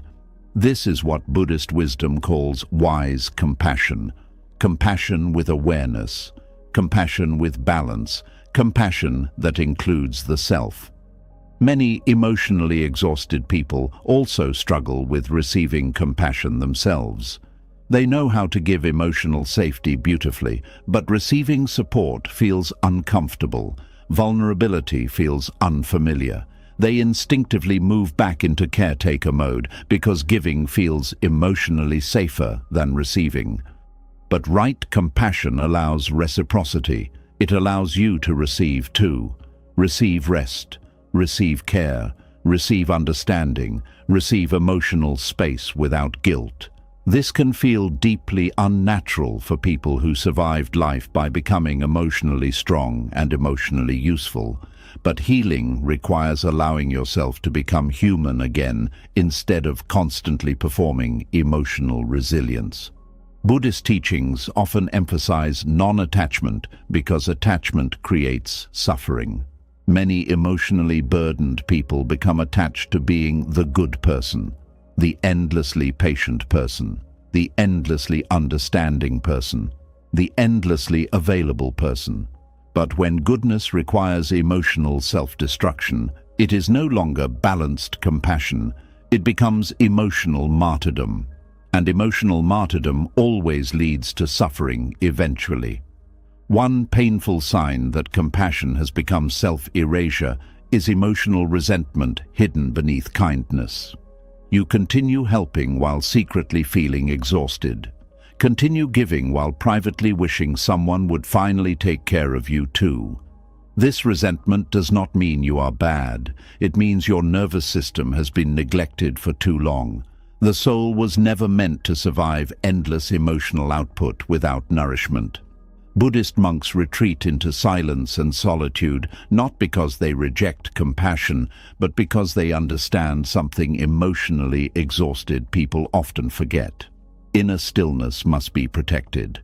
Compassion without inner stillness eventually collapses into burnout. This is why right compassion requires boundaries. Boundaries are not punishment. They are protection for the nervous system, protection for inner peace, protection against emotional disappearance.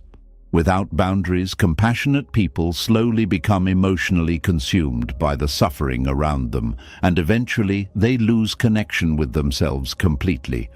Many emotionally burdened people secretly believe love means enduring pain quietly.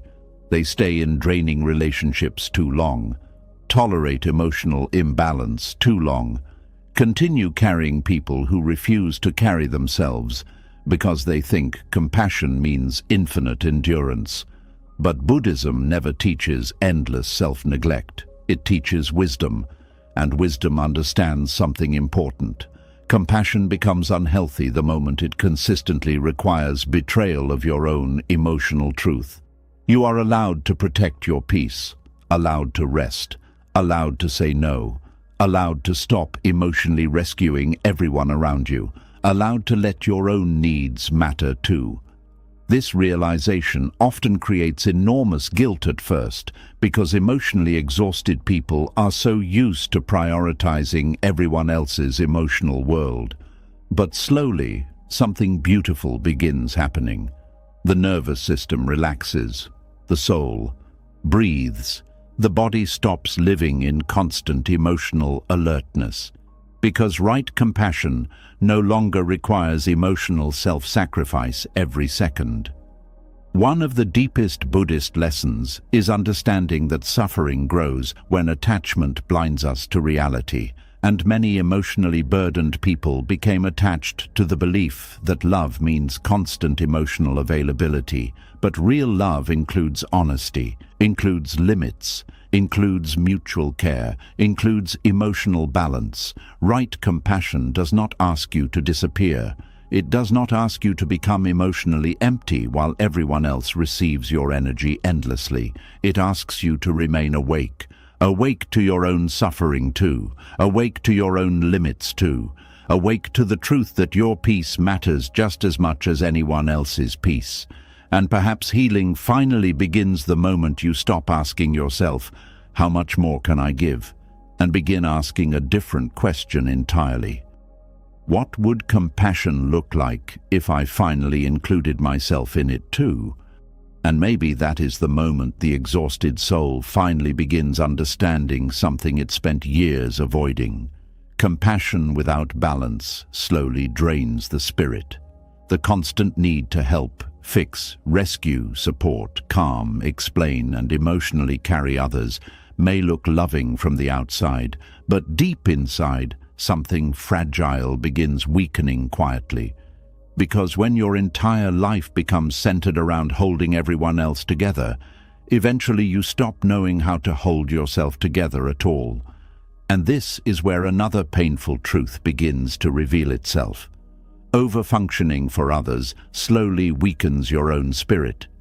There is a kind of exhaustion that sleep cannot fix. A heaviness that does not come from physical work alone, but from constantly carrying emotional responsibility for people who should also be learning how to carry themselves. Many emotionally burdened people spend years over-functioning without even realizing it. They become the emotional problem solvers, the helpers, the caretakers, the stabilizers, the ones who always step in before things fall apart. At first, this behavior often feels meaningful. You feel useful, needed, valuable. You become the person people depend on during emotional chaos. And because helping others gives you a sense of purpose, you continue stepping into that role again and again. But slowly, your entire nervous system becomes organized around responsibility. Responsibility for other people's emotions, other people's comfort, other people's healing, other people's stability, and eventually your spirit becomes exhausted from carrying a weight it was never meant to carry alone. Buddhist wisdom teaches that attachment creates suffering, and many over-functioning people become deeply attached to being needed. Their identity becomes tied to usefulness. If they are helping, fixing, or supporting others, they feel valuable. But when they stop helping, discomfort appears quickly. They feel guilty resting, guilty saying no, guilty stepping back emotionally, because somewhere deep inside, they learned something dangerous. My worth comes from what I do for others emotionally. This belief slowly destroys inner peace, because the spirit was never designed to earn love through constant emotional labor. Overfunctioning often begins very early in life. A child growing up in emotional instability may unconsciously become the responsible one. They learn to read moods carefully, learn to calm tension, learn to become emotionally mature too early because chaos around them feels unsafe. Over time, helping becomes survival, fixing becomes identity, carrying others becomes normal. And as adults, they continue over-functioning automatically in relationships, friendships, family systems, and even workplaces. They become the one who remembers everything, handles everything, supports everyone, repairs every emotional rupture, solves everyone's problems. Meanwhile, their own emotional world quietly begins collapsing beneath the pressure. One of the most painful things about over-functioning is that people often reward it. Society praises self-sacrifice. People admire the person who always shows up, the dependable one, the endlessly giving one, the strong one who handles everything quietly. But nobody asks whether constantly carrying everyone else is slowly destroying that person internally. Because overfunctioning creates chronic emotional exhaustion. You become emotionally responsible for things that were never fully yours to manage. If someone struggles, you rush to rescue them. If someone is upset, you try to regulate their emotions. If someone avoids responsibility, you compensate by doing more. And little by little, your life becomes emotionally centered around preventing discomfort for everyone else. This creates enormous nervous system pressure because human beings cannot fully control other people's lives, emotions, or healing journeys. Yet overfunctioning people try anyway. Not because they are controlling in a cruel way, but because they fear what will happen if they stop holding everything together. Buddhist teachings emphasize balance because imbalance always creates suffering eventually. And overfunctioning is deeply imbalanced. Your energy constantly flows outward while your own spirit becomes neglected. The body eventually notices fatigue, burnout, irritability, emotional numbness, anxiety, difficulty resting, a nervous system permanently stuck in emotional alertness. Many over-functioning people secretly feel exhausted by everyone around them, but then immediately feel guilty for feeling that exhaustion. They think, I should be more patient, or I should be stronger. But the truth is simple. The soul becomes weak when it is constantly overextended. Not weak in character, weak in energy, weak in emotional stability, weak in connection with itself. There is a huge difference between helping from peace and helping from compulsion. Healthy compassion comes from fullness. Overfunctioning comes from fear, conditioning, guilt, or emotional survival patterns. One helps freely, the other feels unable to stop. Many emotionally burdened people do not know how to relax because their nervous system became addicted to responsibility. Even during quiet moments, part of them remains emotionally on duty, watching, monitoring, planning, fixing, worrying about everyone else. And because they spent years functioning this way, they no longer recognize how deeply exhausted their spirit has become. Buddhist wisdom teaches awareness, because unconscious patterns quietly shape suffering. Overfunctioning becomes especially dangerous because it often looks like kindness from the outside. But inside, it slowly erodes emotional freedom. You stop living your own life fully because so much energy goes into managing everyone else's. Your dreams get postponed. Your rest gets postponed. Your healing gets postponed. Your emotional needs get postponed. Everything about you slowly moves into the background, while everyone else's emotional world takes center stage. And eventually, the soul begins feeling invisible to itself. Many over-functioning people also struggle with control without realizing it. They fear letting people fail, struggle, or feel consequences naturally because chaos feels emotionally unsafe inside them, so they overhelp, over-explain, over-give, over-carry. Not because others are incapable, but because watching discomfort triggers anxiety inside their own nervous system. This is why over-functioning becomes spiritually exhausting.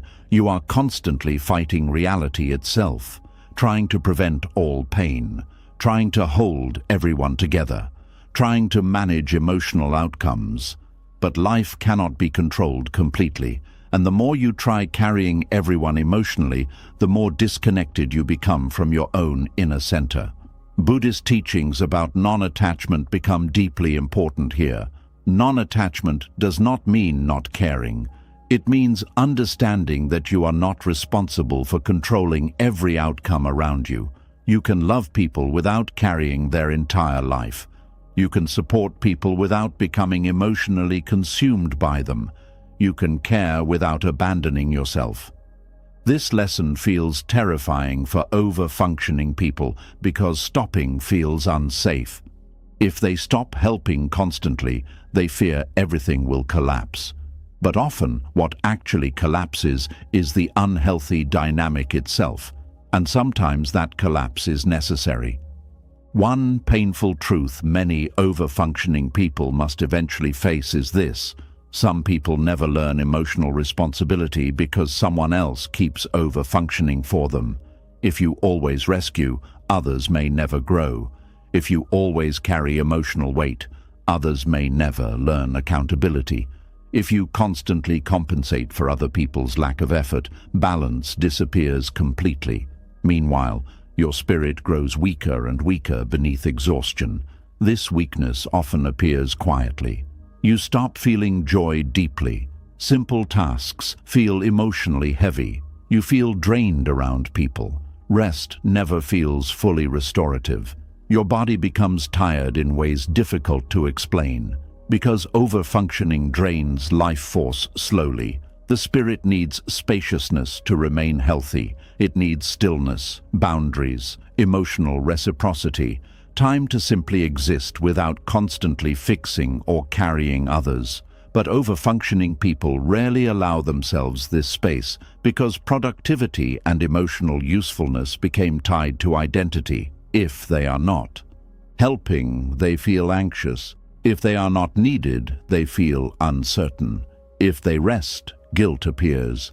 This is emotional conditioning, not peace.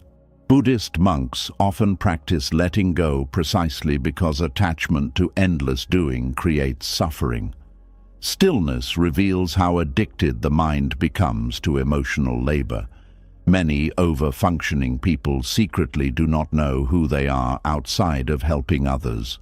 Their identity became built entirely around caretaking, so when they finally stop, emptiness appears.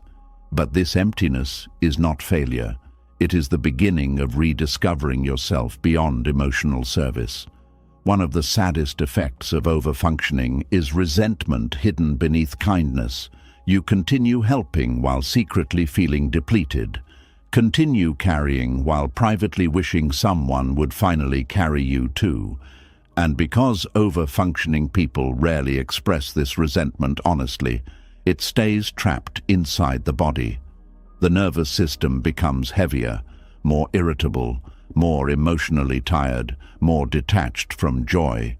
Not because they stopped loving people, but because their spirit has been overused for too long. Buddhist wisdom reminds us that right action includes balance. Helping others should not require destroying yourself. Real compassion strengthens the spirit instead of draining it completely. This is why healthy boundaries are spiritual protection. Boundaries protect energy, protect clarity, protect peace. Without them, over-functioning slowly consumes the soul. Many emotionally exhausted people fear becoming selfish if they stop over-giving. But there is a difference between selfishness and self-preservation.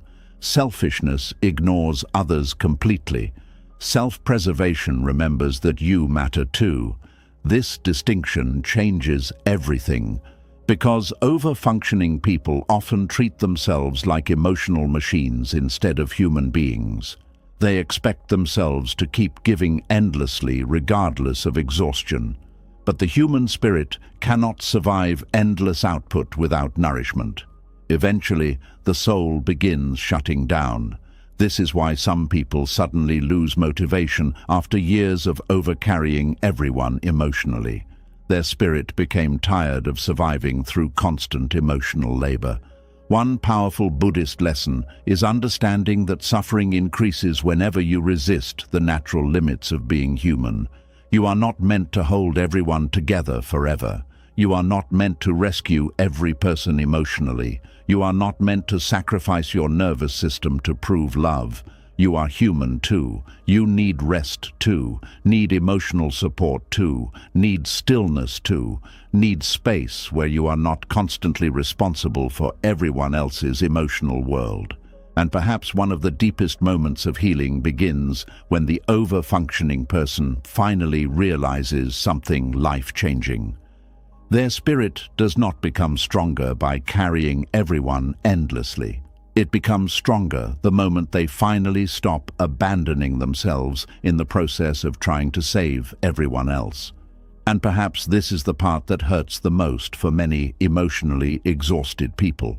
After spending years showing up for everyone, supporting everyone, listening to everyone, and carrying everyone emotionally, they quietly realize something deeply painful. Even though many people depend on them, they still feel incredibly alone inside. There is a loneliness that has nothing to do with being physically alone.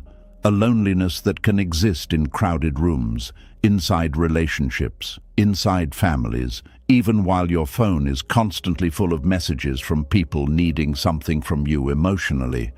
And this loneliness is especially common among calm people, caregivers, listeners, and emotionally dependable souls. Because being needed is not the same thing as being emotionally seen. Many emotionally burdened people spend years becoming emotional support systems for others. People trust them with secrets, pain, fears, heartbreak, confusion, and emotional struggles. They become the safe person everyone runs toward during difficult moments. And because they genuinely care, they continue opening their heart again and again. But slowly, something painful begins happening beneath the surface. Everyone feels close to them, but they do not feel deeply known by anyone. This creates a very specific kind of loneliness, the loneliness of always being emotionally available while rarely feeling emotionally held yourself. At first, many calm people do not fully notice this emptiness. Being needed feels meaningful. It creates purpose, importance, connection. But over time, they begin realizing that most relationships revolve around what they provide emotionally, rather than who they truly are beneath the emotional role. People come to them for comfort, for advice, for stability, for understanding. But very few people stop long enough to ask deeper questions about them. Very few notice the exhaustion beneath the calmness, the sadness beneath the patience, the emotional hunger hidden beneath the strength.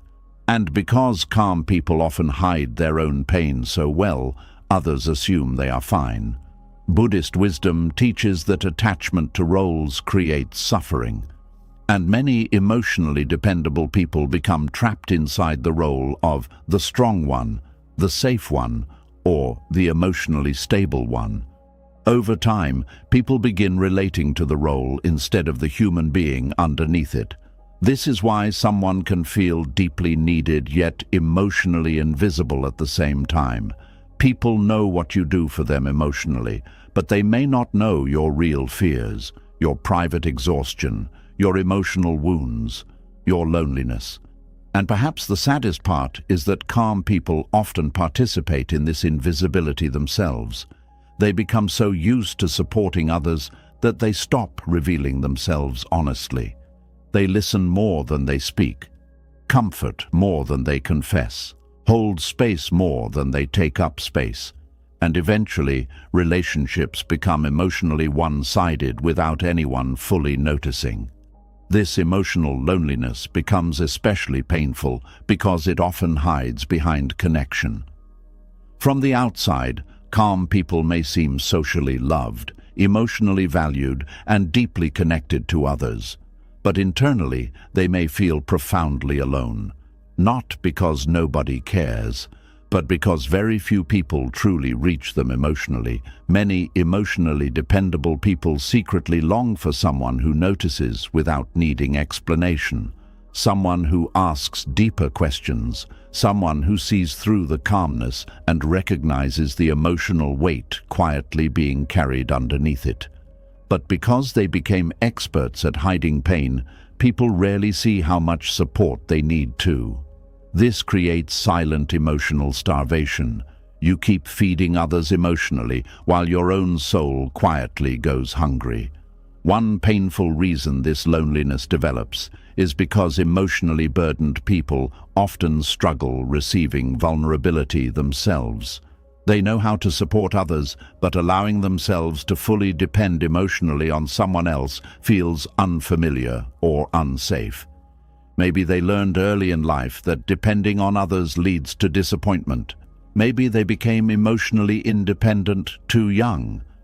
Maybe nobody emotionally held them consistently when they were younger, so they learned to survive without asking for much. Over time, they became emotionally self-contained, and while emotional independence may look strong externally, deep inside it can create enormous loneliness, because human beings were never meant to carry life entirely alone emotionally. Buddhist teachings emphasize interconnectedness because human suffering becomes heavier when carried in isolation. But many emotionally strong people isolate their pain automatically, not intentionally, habitually. When they struggle, they withdraw quietly. When they hurt, they minimize it. When they feel lonely, they distract themselves by helping others again.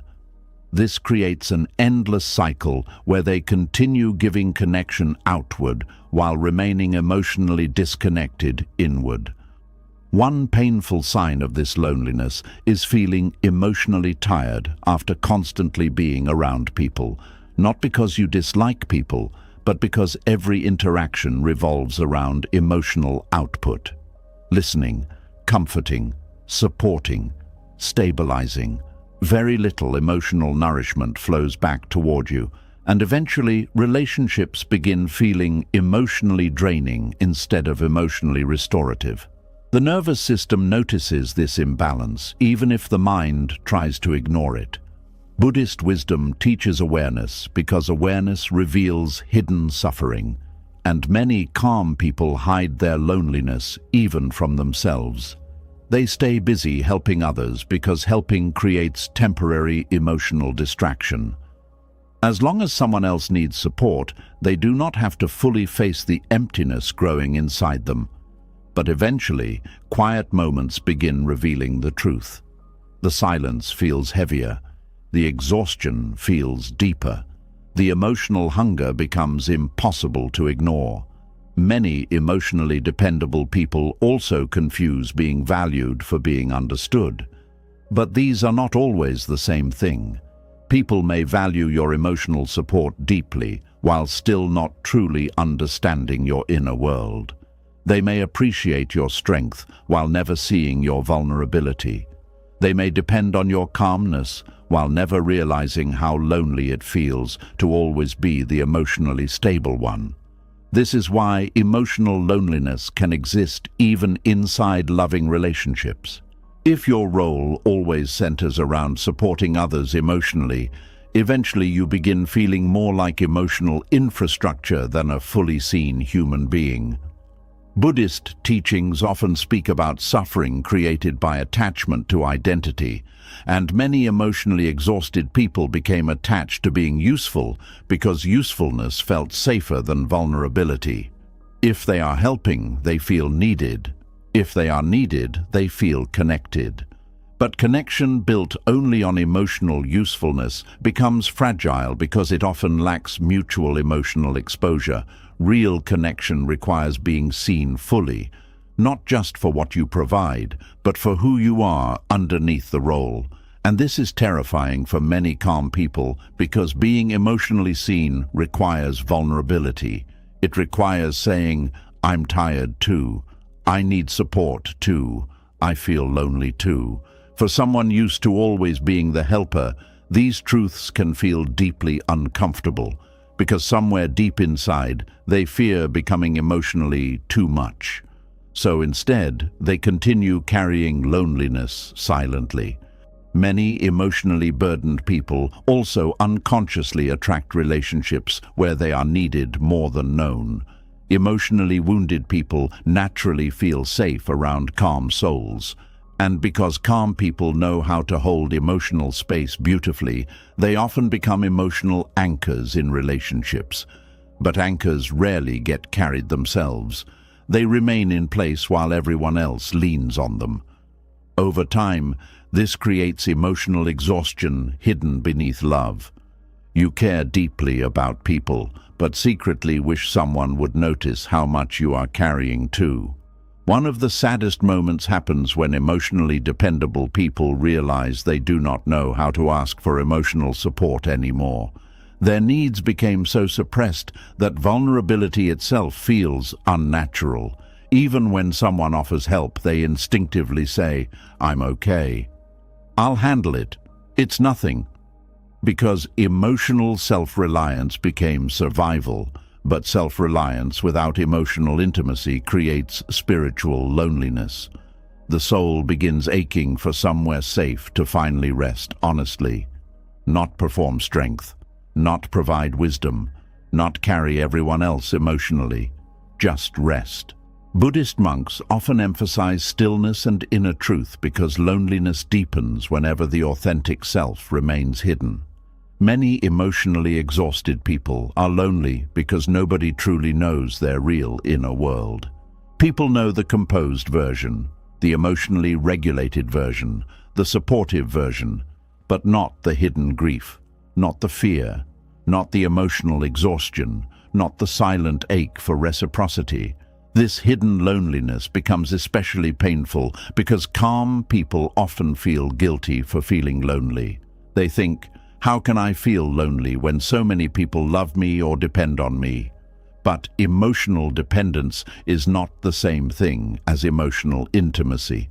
Someone can depend on you heavily without truly seeing your soul.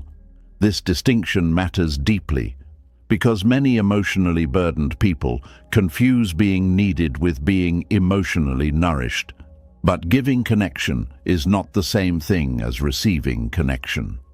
One of the deepest Buddhist lessons is understanding that suffering grows whenever the true self remains hidden beneath attachment, fear, or performance. And many calm people perform emotional stability so consistently that eventually nobody realizes how deeply they need emotional shelter too. This is why emotional healing often begins with honesty. Honesty about exhaustion, honesty about loneliness, honesty about emotional needs, not dramatic emotional collapse, not emotional dependency, just truth. The truth that says, "I cannot always be the strong one. I want to feel emotionally safe too. I want relationships where I can rest emotionally." These truths are powerful because they reconnect you to your humanity. Many emotionally dependable people spent years believing their role was to hold others together, but no soul can survive endlessly pouring emotional energy outward without eventually feeling